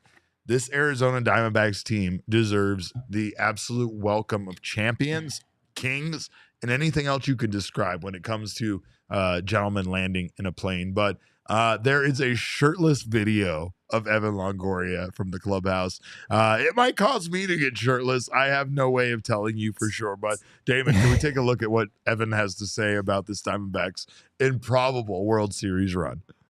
I've been pumping Corbin's tires this whole playoff. He had a big series in Milwaukee, but I think that a player like Corbin, it's only a matter of time before he breaks out, and it's the same with Walker. I know Walker didn't have the best series in this series, but we're past it now, so I have a lot to look forward to in the next series. And I think that I've been telling Corb, these series, especially when we got tied, it's like I knew that there was going to be a moment where he stepped up and where he was that guy that he was for us all year. It was only a matter of time. Let's fucking go. He's shirtless. I'm shirtless. We're fucking going to the goddamn World Series, Patrick. You think I give a shit right now? Let's fucking go. Evan Longoria, man, 15 years. He starts his career out with Tampa, a young team, similar to this Diamondback squad. We got a couple more of these in the tank. And he's had to wait this long to get back. So, yeah, he's going to air it out. He's going to air it out. Is he not the hero of teams that were basically created in 1998? Pretty much. I don't think we said this. Phillies are the first team to play all the 90s expansion teams in the playoffs. They might have lost to all of them. No, they beat the Rays actually, but they did not beat the Arizona Diamondbacks. Yeah, they did not. 7 games this bad boy went. It's incredible. Unbelievable. It's World Series starts Friday. Rest up. I'm not ready. I'm not ready for that. But I let's mean, see. Tomorrow you rest up. What do we got for some more super chats there? Chat. Of course, Mr. Grimm says, can we pour a splash out for Nick Ahmed? Very true. I'm not allowed to do that. He said, then fill that cup back up for getting rid of Madison. There's a lot of clout. There's a lot of truth to that tweet or that message. And I think the big part of that is that the reason why the Diamondbacks are here was they were not afraid of shedding players that caused them to not succeed from the roster. And I mean, in some cases that absolutely cost them lots and lots of money, but the results were that this team was able to advance and be good. It'll be interesting because, to hear from these guys at some point, they'll probably give Ahmed a shout out. I know Ahmed was, much more valuable, I think, to the clubhouse than Madison Bumgarner, but guys like Geraldo Perdomo kind of waiting in the wings. They played with these guys for a couple years, so they've passed some of the tricks of the trade-off. And so, I've many players. It's always surprising to say, hey, when you were coming up, who are the guys that you learned how to play the game the right way from? And some guys might say Madison Bumgarner. A lot more guys will actually give credit to, I think, Nick Ahmed for what he was able to do when so many of these young guys were coming up. So yeah. If the Diamondbacks end up winning the World Series, Nick Ahmed, let's get him. And Madison Bumgarner is going to get a ring. Madison Bumgarner, fuck you. Nick Ahmed, let's get you a ring. He deserves it. He was with the team for a long time. He does deserve a ring. He absolutely deserves a ring. And on top of that, let's get Greg Schulte a ring. Ooh, that's number one. Yeah, you did think we retired Russo, and Schulte advances to the World Series, so now Schulte deserves a ring. Absolutely, retired Clayton Kershaw, maybe. Yeah, I'm with it. Can we see Torey giving that pregame speech, by the way, where he just talked about us being fucking dangerous again? Would you? Okay. Yeah. Well, we got some super Kenneth, chats. What's up, Kenneth? Shout out to Kenneth. He says, Phillies fan here. Congrats. You guys earned it. A class act. Good game to you, Kenneth Butler. Colin DeWitt says, World Series, baby. Love you, PHNX. We love you, Colin DeWitt, for your super chat, and we love you for being a Diamondbacks fan. Double T says, Oklahoma D-backs fan, celebrating with my Phoenix family and cousins. Note, National League Championship flags are already sold out. Wow. Get your merch quick. Get them now. Yeah. Same can be they true make for a lot of them, I guess. All the PHNX shirts too, man. Get them now. Get them in time. That's the other thing too, is you got like 48 hours or so, a little bit more than that. Yeah. 72. Yeah. But get them so that when come back on Monday for Game 3 of the World Series, which the Arizona Diamondbacks are legally participating in. They're allowed to. They are legally allowed to participate in that. I love it. Game 3. I love it. Game 4 is going through Phoenix. It's going through the Valley. Get all those shirts. Alltech ZZ says, I'm the only person repping PHNX in St. Louis. We love you for it, Alltech ZZ. That's cool. And they say, and I feel proud that I'm doing that. It's such a deep emotional attachment. AZ Sports are number one. And hell yeah. Hell yeah. That's cool. Hell yeah. Hell yeah, bro. I got the banana bread. Hell yeah, bro. I got fucking banana bread at work today. And I also got a World Series bid, bro. Hell yeah. Hell yeah. CJ LaChapelle says, thank God you beat the Phillies. Luck in the World Series. Good luck in the World Series. Mac Fried is a free agent after the 2024 season. If you are the Braves, do you try to extend them this offseason? Let's really break down the Atlanta's roster right now. No, fuck them. No, absolutely. Maybe not. Maybe not. I am not doing that. I don't care about their goddamn Sorry, roster CJ. right now. Aaron they Wilson probably do extend him. Says, rock me, mama, like a wagon wheel. And I hope that me being here shirtless is helping to really deliver that message of the band is one of my favorite bands. Rock me, mama, like a wagon wheel. I love that song. That's beautiful. Alex from Phoenix says, Corbin Carroll was 1 year old when the D-backs last won a title. Let that sink in. I'm not ready to let that sink in. I mean, I'm too old for that. Are we ready for? I was dating my wife when they won the last World Series. Are you ready for all the things that were true back in 2001? So the last time the Diamondbacks were in the World Series, Bill Clinton was the president. Stop it. Yes. Stop it. Actually, no, he wasn't. It was George Bush. But I think at the start of the year he was. You're not good at this. I made a mistake already. Gabby Moreno He was alive, but he wasn't yet potty trained. It's not hasn't been confirmed yet. Oh, I feel so old. But you know what? I feel so old. Jordan Jeffrey Joseph Lawler, full name, didn't exist. Yeah. He didn't exist the last time the Diamondbacks were in the World Series. How about that? And Torey Lovullo was only a year from playing ball in Japan with the Yakult Swallows, retired, and was in his first year of coaching down in the minors for Cleveland. It's so funny because I have a memory of him bringing back his former coach and some of his players that he worked with to kind of help him assess this team and also for them to get some, kind of time playing against a Major League Baseball team. But Torey is just a huge fan of Japanese baseball, and he felt like that was really what prepared him for all of this that he's doing. But and back in 2001, Curt Schilling did not have a bloody sock yet in his laundry, amongst other things. Yeah. People are asking where Jesse is. We have no idea. Let's be honest. Jesse's He's hopefully getting wet. Just I think he's absolutely getting wet. doused in champagne. But do we have Paul Sewald? I have Paul Sewald on Kevin Ginkel making his job fucking easier give me for that. him. Inject it directly into my veins. Just unreal, right? Like, Kevin Ginkel is just absolutely amazing. He has been absolutely unreal all season. And, like I said, just making my life easy with a 4-2 lead facing the bottom of the lineup when he goes out there and he gets Trey and he gets Bryce and cruises through the next inning. He's just so good. And everybody just holding on to a 1-run lead and then a 2-run lead for 5 innings. Just an incredible job. That man deserves all the goddamn credit. That man deserves all the fucking credit. Let's be honest. Paul Sewald has brought so much stability to this team that you can't quantify what his presence, what that trade has done for this team. You also brought up earlier that essentially the game-winning hit was off the bat of Gabriel Moreno. That's his second in this series, and that's another trade that Mike Hazen made at the beginning of the season that brought Gabriel Moreno and Lourdes Gurriel to this team. Gurriel had the home run in Game 6, back-to-back home runs with Tommy Pham.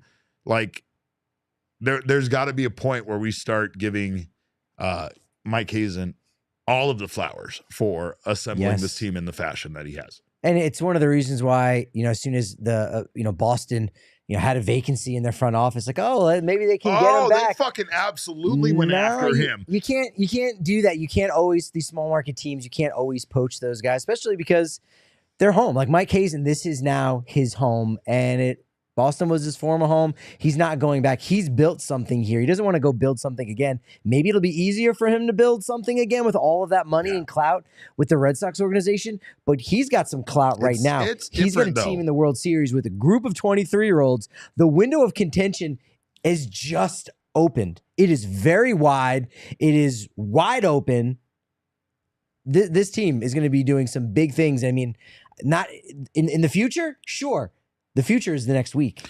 The future is this week. Ernesto says it best, too, because what he was able to do was amidst a tragedy in his life. And when I say that, I think even when we were listening to that video, I don't remember anymore if we were on camera or off camera, but you and I both are married. We both discussed how we would absolutely fall apart without our spouse because of how much our spouse means to us. So for what Mike Hazen was able to do with all of these emotions running high, with his boys throwing out the first pitch in this series and everything that they've done, it's been remarkable that he has been able to continue to be the general manager of this team and continue to manage at a high level. Like, I don't even think people would be mad at him for not being at the top of his game. But when you talk about the addition of Paul Sewald and how much that's meant, what it means here tonight as they advance to the World Series, like, this team has just been incredible, and Mike Hazen deserves all of the flowers for assembling it in the manner that he has. Yeah, it's so impressive. Again, after that 110 loss season, the previous regime. I mean, Dansby Swanson. Let's not forget about what that trade was like. Please do not get me started. There's been a lot regime. of those that went sideways. I have literally nothing to say positive about the previous regime, and I've said it time and time again that Mike Hazen was like that dude that they had like a house party at his house, and they were like, "Oh well, we're all leaving now. Your parents are home," and he had to figure out a way to fucking fix everything before his parents figured out what had happened, right? We need a montage of Mike Hazen cleaning up the house. Fast, fixing that broken vase and gluing it back together and putting the couches back together and everything. But I mean, again, that's the condition that this team was left in. Not only was there very little on the horizon for the major league team, but the farm system itself was absolutely kind of in shambles. And now here we stand where the Diamondbacks still have a very, very good farm system, and so many of those young players are now contributing to the success of this team. Corbin Carroll, Brandon Pfaadt, all of these guys. But I will tell you, this guy knows a lot about baseball. I know a lot about baseball, but nobody knows more about baseball in the Arizona Diamondbacks than this guy joining us right now, and is the one and only Jesse Friedman, a.k.a. the Thunderstick, a.k.a. my vice mayor. Jesse, I can't tell you enough about how much I miss you being here tonight for the celebration. At one point, I didn't have a shirt on just seconds ago. I know you frowned upon that. I drank a whole bottle of champagne, so I can barely do the ad reads. But let me tell you, what the hell? What the hell, Jesse? You and I covered this team. We started this show after the worst season, arguably second worst season in franchise history. And now we sit here just a short time away from that day, and the Diamondbacks are going to the World Series. Yeah, I mean, where do I even start, right? I guess a good place to start is that Madison Bumgarner is 4 wins away from getting a ring. That feels like a good place to start. You fucking monster! Cut him off right now. I don't want to talk to this man anymore. No, going back to your question, yeah, you and I started the show in September of 2021 when the Diamondbacks were finishing up, one of the worst seasons, nearly the worst season in franchise history with 110 losses. It's not really normal to turn that around into a World Series appearance in a matter of 2 years. And yet that's what we're talking about. And it has to do with this baseball team that just continues to defy expectations, continues to, by all accounts, just kind of feed off of their naysayers. That's been a storyline time and time again throughout this postseason, is the Diamondbacks being pretty aware that there are some people out there that don't really believe in them, right? That didn't believe they could beat the Brewers, that didn't believe they could beat the Dodgers, certainly, and very much did not believe that they could beat the Philadelphia Phillies, especially after going down in those first 2 games in this very ballpark, being outscored 15-3. The way that this series started was exactly what everyone expected it to be. It was the Philadelphia Phillies, this monstrosity of a baseball team with a killer bullpen, with 2 of the best postseason starters. At least at the time when this series started, both Zach Wheeler and Aaron Nola were rolling. Ranger Suarez had this crazy 1 ERA last year, was pitching well to start this postseason as well. And you had Kyle Schwarber and Trey Turner and Bryce Harper, and heck, Nick Castellanos was hitting at that point, which feels like a long time ago because Nick Castellanos did next to nothing in this series against the Diamondbacks. But the way that the Diamondbacks just came in here, and clearly we're not afraid of the environment. Clearly we're not afraid of the fans in the stands, and the baseball team in the other dugout. What do you even say at this point? The Diamondbacks are going to the World Series, and this is one of those situations in sports where it's hard to really capture in words, because it's freaking remarkable. The 84-win Diamondbacks are going to the World Series. Game 1 is on Friday. Incredible. Yeah, Nick Castellanos, I believe after wearing that number 23 jersey, went 0 for 23 after that Game 1 home run in the LCS. So he was really quiet. Alec Baum kind of woke up a little bit today with his solo home run, put up that ring finger. Derek is there for anyone watching on the PHNX. I know it looks like I'm flipping you channel. Off, but I promise it's the ring finger. Did Torey at all talk? Because he just seems to really have the entire series and each game kind of in front of him. And yeah, they lost the first 2, and they were down 3-2 at one point. But it almost seemed as if he had this idea in his head that, if we're going to win the series, it might be in 7 games. We got to be patient at the plate. Even when I think a lot of Diamondbacks fans were saying, get the bat off your shoulder, swing, being patient on the base path, even though embracing the chaos was something they did through 162 games. And for the first 2 rounds of the postseason, they weren't doing that. Do you think that Torey had this grand master plan of, maybe needs to be somewhat of a rope-a-dope to slow play this thing. Because if we are going to do it, it's going to take all 7 games in getting the best of the Philadelphia Phillies. Yeah, I mean, I don't know if coming into this series, Torey would have been willing to admit, like, yeah, I don't think we can beat him in 5. I don't think we can beat him in 6. It's probably going to take 7 games. But yeah, I mean, once the Diamondbacks got down 2-0, as I was saying earlier, I mean, in order to win the series, they had to take 4 out of the next 5 games, which is exactly what they did, remarkably. But I mean, they got 2 of those wins back here at Citizens Bank Park. Of course, the Diamondbacks just took 2 of 3 at home. They came back here to Citizens Bank Park down 3-2, which seemed like an insurmountable hill to climb, right? Like, how do you go into Citizens Bank Park, a ballpark that arguably gives the Phillies a better home field advantage than anywhere you'll find in baseball, maybe anywhere you'll find in sports. Maybe that's hyperbole, but the fans here are crazy, and except for sort of in these 2 games, right? Like, if the crowd was a 10 in games 1 and 2,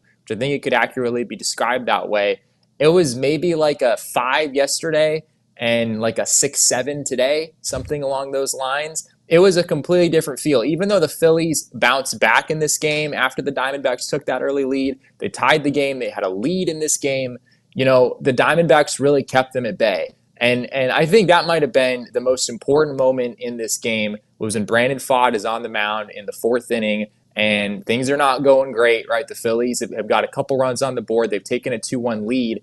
And it was a pretty bold move there for Torey Lovullo to stick with Brandon Pfaadt, through all of that. There were a couple of hard hit balls there in that inning, but he finds a way to get out of it, right? I think it was 2nd and 3rd at that point, with only 1 out in the inning. Maybe it was 1st and 3rd with 1 out in the inning. I think it was 1st and 3rd. And Brandon Pfaadt comes out. He strikes out Nick Castellanos. He puts Brandon Marsh on. He seemed to want nothing to do with Brandon Marsh there in that spot, which is probably reasonable given that Brandon Marsh is a very good left-handed hitter, especially when he's facing righties. And then he comes back and he gets another strikeout in order to get out of that frame. And he held it right there, right? There was a possibility in that inning of this game turning into 4-1, or even 3-1 at the very least. For the Phillies, and that didn't happen. It kind of kept the crowd from really getting into this. The Diamondbacks in the 5th inning bounce back, take the lead right back, and they just held the momentum from that point through the end of this game. And they immediately came back and scored those 2 runs in the top of the 5th. Have you put your finger on the pulse of why Citizens Bank Park was like you said, a 5 in Game 6 and only a 7 in Game 7? Coincidentally, what was the reason for that, do you think? There was just kind of a nervous energy in this ballpark, is kind of the way that I would describe it. Yeah.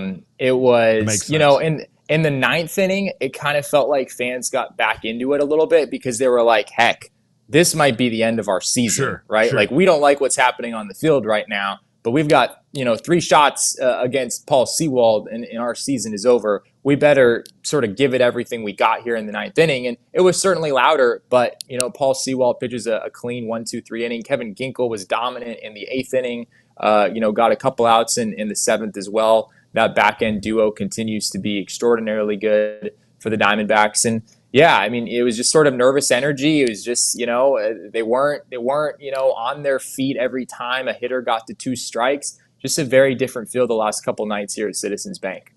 Brandon Pfaadt obviously was incredible on the mound. He had 16 whiffs, Jesse, tonight, including 10 with his sweeper. His 22 strikeouts in the postseason now ranks 3rd by Diamondbacks pitcher in the postseason, behind Curt Schilling and Randy Johnson. And his 22 Ks ranks 7th amongst rookies in the postseason, dating back to 1998. So again, I know that Brandon Pfaadt maybe didn't have the night that he had in Game 3. The Phillies appeared to be a little bit more patient with him early on, but it didn't take long for those Phillies hitters to get impatient with Brandon Pfaadt and for him to start getting a lot of whiffs, especially on his sweeper. Yeah, it was, as you said, it wasn't as clean of a game, obviously, as it was in Game 3. I mean, how do you really get cleaner than how good Brandon Pfaadt was in Game 3? That was spectacular. But, you have to adjust your sights a little bit in a playoff game, right? Normally a quality start is 6 innings, 3 runs. Kind of feels like in a playoff game, 4 innings, 2 runs is pretty darn good. I guess technically he did outpitch Ranger Suarez. Suarez pitched into the 5th inning, wound up giving up 3 runs instead of the 2 that Brandon Pfaadt gave up. And yeah, I mean, I think putting up a 0 in the 1st inning was especially important. That's something a lot of people talked about in some of the pressers leading into this game, was just the importance of the D-backs getting a run on the board and keeping the Phillies from getting a run on the board, which is what happened in the 1st inning of this game. Obviously, the Phillies came back. But yeah, for Brandon Pfaadt to come into this environment, he had a couple good outings at home. He hadn't, quite put it together on the road in the playoffs yet. He gave the Diamondbacks a chance to win and paved the way for a bullpen that continues to be very good. It's just incredible, Jesse. At times I don't know whether to be more amazed by the young guys like Brandon Pfaadt and Corbin Carroll being the ones that got it done for this team and have got it done so far, if the way the bullpen has transformed and the way that, obviously it's not the same guys, so it's the bullpen transforming based on personnel and the personnel that they brought in. But Saul Frank wasn't great tonight, but you can't say enough about what Ryan Thompson, aka Tea Time, Kevin Ginkel, the Beast, and Paul Sewald there at the end have done for this team, because this wasn't what this team was known for the majority of the regular season, the bullpen. Yeah, Ryan Thompson's pitched well in the playoffs. Kevin Ginkel hasn't allowed a run. I think he's pitched exactly 9 innings in the postseason. He's given up 6 hits, no runs, 2 walks, 13 strikeouts. It's hard to ask for more than that from your 8th inning guy. Paul Sewald hasn't given up a run. I think he's a perfect 6 for 6, something like that, in save opportunities at this point. And that's what a lot of this comes down to, right? We talk about it with the playoffs all the time. It's who's getting hot at the right time. And in this series, Paul Sewald, Kevin Ginkel, Ryan Thompson, they were better than the Phillies back end, right? And that was kind of the big thing with the Phillies coming into the series. Like, you got Kimbrel, you've got this young kid, Orion Kerkering, who has like 4,000 RPMs on his slider. You've got Jeff Hoffman, who's really taken a huge step forward this year. Soto, the list goes on. Matt Strahm, there's so many weapons in that bullpen, but the Diamondbacks got the best of Craig Kimbrel, obviously. That was a pretty big part of this series, was what they were able to do against him.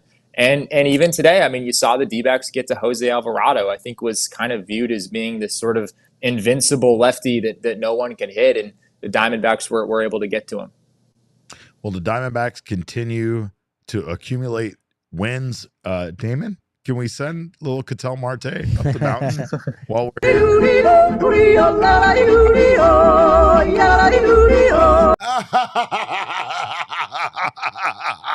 going to the fucking World Series? This is unbelievable.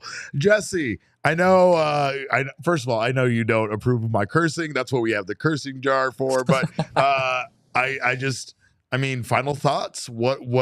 Like, this is unbelievable, and I just still can't wrap my mind around the fact that this upstart young team is here doing this. Again, I talked about the youngsters, Corbin Carroll, Brandon Pfaadt, Gabriel Moreno, 2 essentially game-winning hits in this series, and you can't say enough about that trade. Can't say enough about what Mike Hazen did to form this team into what it is right now at this point that it has allowed. What do you think about what the Diamondbacks were able to do up to this point? I feel like I should probably give a shout out to Ketel Marte, who, of course, was the MVP absolutely. of the NLCS. I'm sure you guys touched on it, right? 16 consecutive games with a hit to start his postseason career, the longest in Major League history. That's a pretty impressive accomplishment. And Ketel's hit 370, I think it is, in this postseason, something along those lines. Really good numbers in this series as well.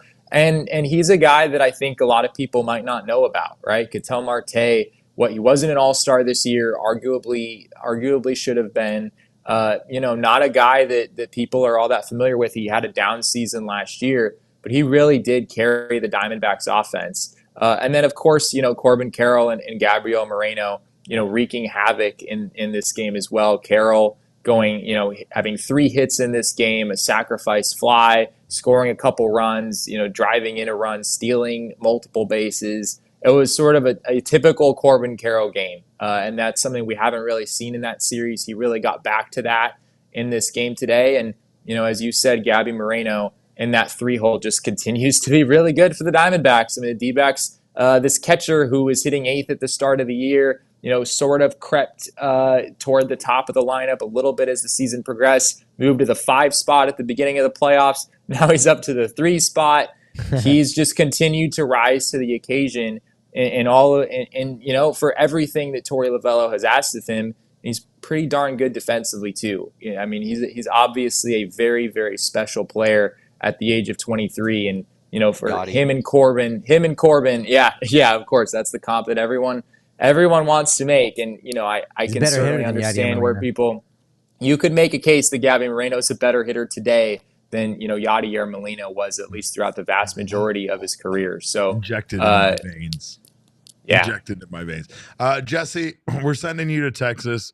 Hopefully you'll be able to stop by like Pecan Lodge in Dallas to get some good barbecue. There's some I have no idea what that is. I've been to a lot of places in my life. I drove through Amarillo for about 5 minutes on my way somewhere else and have otherwise not been in Texas at all in my life. So this will be a new experience. History. We're going to get you all sorts of stuff. Arlington, the ballpark gets terrible, but it doesn't matter. We'll get you out there. Patrick's going to continue to sleep in your bed and eat your food. I hope you're okay with that, but it's the reality that we're all facing at this point. I talked to your brother already, and I told him, I was like, sorry, but you've lost your brother, but you have gained a Patrick. So I think he's okay with that. He might like Patrick more than you, and I mean, I don't know how you feel about that, but we're kind of okay with it. Yeah, I don't know if I feel good about that. I think, I don't know. He's kind of sick of me at this point, Yeah. Makes a lot of sense. He's known me for a long time. Patrick's funny. Puns, by the way. The puns are great, by the way. Yeah, Patrick just makes more good jokes than I do. He does.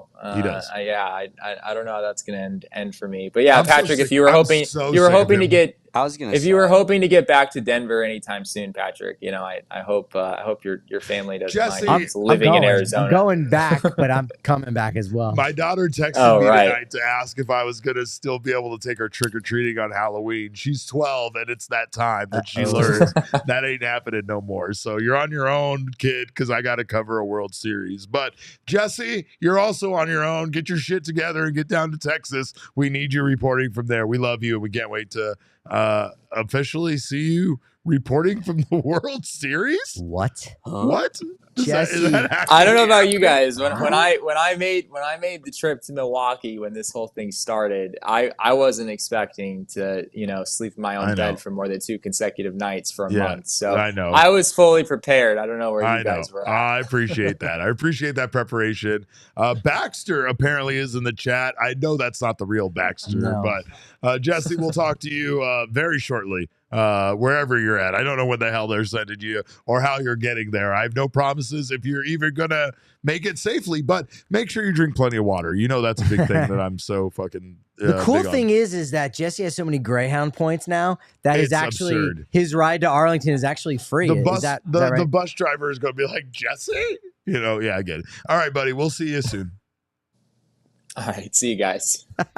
I want to get out of here because we've been almost going for 2 hours, and I get it. I have a couple of things I need to say real quick. I need Damon to tank. get. We need like this is like Jerry Springer's final thoughts, but with Damon. Do you remember when Gabriel Moreno and Carson Kelly were splitting time in a catching platoon? Not really. I don't for like months. Carson Kelly for a while. Yeah, another guy 4 games away from a ring. Yeah. And then on top of that, do you remember when Ketel Marte was not voted a NL All-Star? Don't even get me. Yeah, the best player in the National League. That's interesting. NLCS MVP. Let me ask you a question. Do you remember when Torey Lovullo gave a speech that said he was a dangerous team? Is a connected team is a dangerous team. Let's play that video. Are you fucking kidding me? Listen, this is part of the journey. We're not there yet. Let's enjoy it. Let's embrace it. Let's fucking party. And a connected team is a fucking dangerous team. We are fucking dangerous. Let's fucking party. Wow. I drank this entire champagne for you guys tonight. Look, you're a company man. A connected team is a fucking dangerous team. So you're a company man. Get the shirt of a dangerous team. Why haven't you already gotten that shirt? Go get yourself this shirt from the PHNXlocker.com.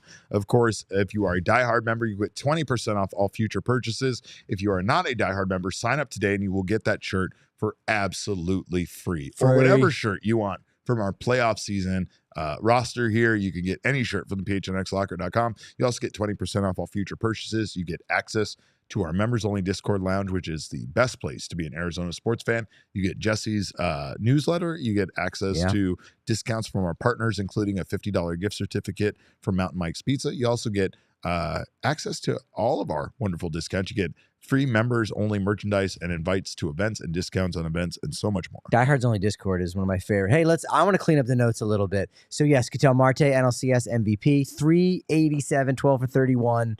4 doubles, triple, 2 runs scored, 3 RBI. Second player in D-backs history win the award. The other, Milwaukee Brewers manager Craig Counsell back in 2001, because he was on the Diamondbacks then. Still love him. Diamondbacks become the 7th team in MLB history to lose both games 1 and 2 on the road in the best-of-7 series and battle back to win that series. Wow, they're 9-3 this postseason in 12 games. 6 of their 9 postseason wins have come on the road. They stole 4 bases tonight, matching their all-time postseason high from last night in Game 2 of the NLDS. When Arizona records at least 1 stolen base this postseason, they're now 6-0. So when they don't steal a base, they're a 500 team. When they do steal, they are 6-0. And you said Corbin Carroll tied with a couple people with 2 stolen bases tonight for a winner-take-all postseason game. Number 1, the guy who had more than that, who had 3 steals in a Game 7. Oh, only Hall of Famer Lou Brock. Wow. That's a pretty famous name to be compared to. Shout out, by the way, to our comrade BM. Comrade BM says, fun fact, I was 3 in 2001. Another fun fact, my grandfather went to the first World Series night game ever. Let's go. Love it. Wow. This World Series means so much to so many of us, but it means very much to Danielle Cortez, who's over here. She's trying not to join us on set, but get your ass over here. Because Danielle deserves her props because she was the only one that predicted. Patrick was on this show, I believe, actually, by the way. It was Patrick. It February. It was Danielle. It was Vince. Yep, Vince. And Danielle was the only person who said that the D-backs were going to the playoffs. I'm just saying. I looked dead into the camera. You did. Oh, we gotta move this. Hang on. I was there. Sorry, Derek. I'm screwing everything up here. You said it in February. I looked dead in the camera. D-backs are going to the playoffs. D-backs are going to the World Series, baby. We're going to the World Series. Let's go. Love it. Thank Congratulations, you so much. Danielle. And again, we've talked about all of the people we've lost and all the people watching over this team this year, obviously. Shout out.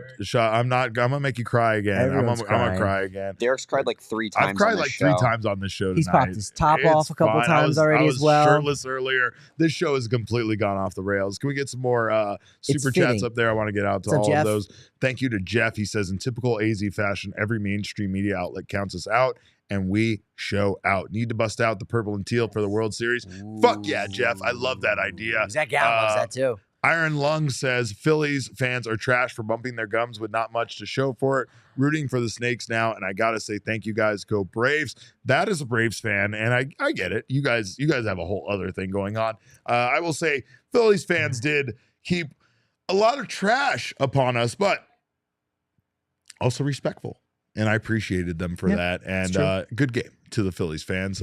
Joe says, off-season priorities, sign Gabby, Pfaadt, Thomas to long-term deals. I agree with that completely. And last, Christopher says, this is what Philly gets for wasting seats at Chase.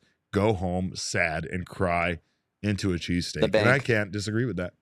Wow. That's a good take. That's a good take. How far is the drive to Arlington from here? I wonder how many fans would be able to go to all 7 or maybe even drive out. I don't know. I'm Maybe say your flight 5? to Dallas might be a little bit better of an option there, but you guys do what you need to do, is what I'm saying. So that's true. You know what I'm saying. But I will say, though, you're not wrong. A great way to get there is to drive there and to stop at Circle K and fill up on your way. Well, that's kind of wise because I get it. The service on planes is just not great. It's not great. My Circle K points don't carry over on that at all. You can't get a free app. They get you free stuff. The when chip's you get not there. as good on a plane. Right. Circle K is the way to go. If you do go to Circle K, of course, America's Third Stop, you can get down on their brand new Inner Circle program, which is a free membership program that gets you all sorts of benefits, including 25 cents off per gallon on your first 5 fill-ups. And you get buy 5, get 6 free on a selection of Circle K products, including, by the way, pizza, coffee, ice cold fountain drinks, and so much more. They also send you all sorts of free little things in the app. Candy, chips, all sorts of stuff. And the 25 cents off per gallon for your first 5 fill-ups. Critical in this day and age of gas being so expensive. So join the Inner Circle for free by downloading the Circle K app today. Terms and conditions do apply at participating locations. Visit CircleK.com for details. Yeah, sign up for that because it's actually 1,000 miles. I was off by a lot. It's about a 15-plus hour drive. Yeah. It takes like a whole day just to get from here to Albuquerque. New Mexico's big. Texas, also pretty big. It's also another Bugs Bunny city, Albuquerque, by the way, which we aren't. We're keeping on task about that. But of course, we thank each and every one of you for joining us in the chat tonight. Thank you guys. We thank you guys so much for your super chats, and most importantly, we thank you for sticking by this wagon when staying on this wagon throughout the entire season and throughout the postseason. And arriving to this destination, which is the World Series in Texas. Of course, we knew that this was how this was going to go. That's why we called it a wagon this whole time. Don't you see it? We fucking knew. We had the script the whole time. But we appreciate you guys so much for joining us. Of course, you can follow us on Twitter. I am at Cap_caveman with a K. This maniac next to me that I appreciate so much. I cannot say enough about how thankful I am to have you here discussing baseball with me, being my friend, and most importantly, covering for Jesse's ass while he just goes around the country and gets to be the reporter on the road. Drinking champagne with Gabby Moreno. He was not nearly wet enough. All of you guys were right. He was dry as a bone. We didn't even address that, but I thank you so much, and I look forward to you explaining to your wife that you have to come back and do this with me some more during the World Series. Yeah. Have her call me. I'll continue to ignore her phone calls, but maybe. You got to see this thing through. You know what I mean? The job ain't done. All city families got to stick together. Ain't done. God damn it. But of course, you can follow him at Patrick D. Lyons. We are all Damon's dogs, though, and he is the people's producer. You can follow Damon Dog at Damon Dog. That's DAWG. We are Damon's dogs. Woof, woof. Fuck Eric Of course. Let's go. Yeah, you can. I just need to throw that out there again. I hate that guy so much. And Piece of Yoshi said 2.5 months ago, this podcast was in peril, talking about Pokemon to cope. Look at us now. Who would have thought it? Not me. Of course, our show is at PHNX D-backs, but all roads do lead to at PHNX_sports on Twitter, Instagram, and Facebook. We thank you again for being part of this wagon. And this wagon continues to roll into the World Series, and I am kind of speechless about that. So we thank you for your time. We appreciate you guys for being Diamondbacks fans. And remember, kids, baseball is fun, but by God, it is so much more fun when you go to the World Series. We all silly like the mayor.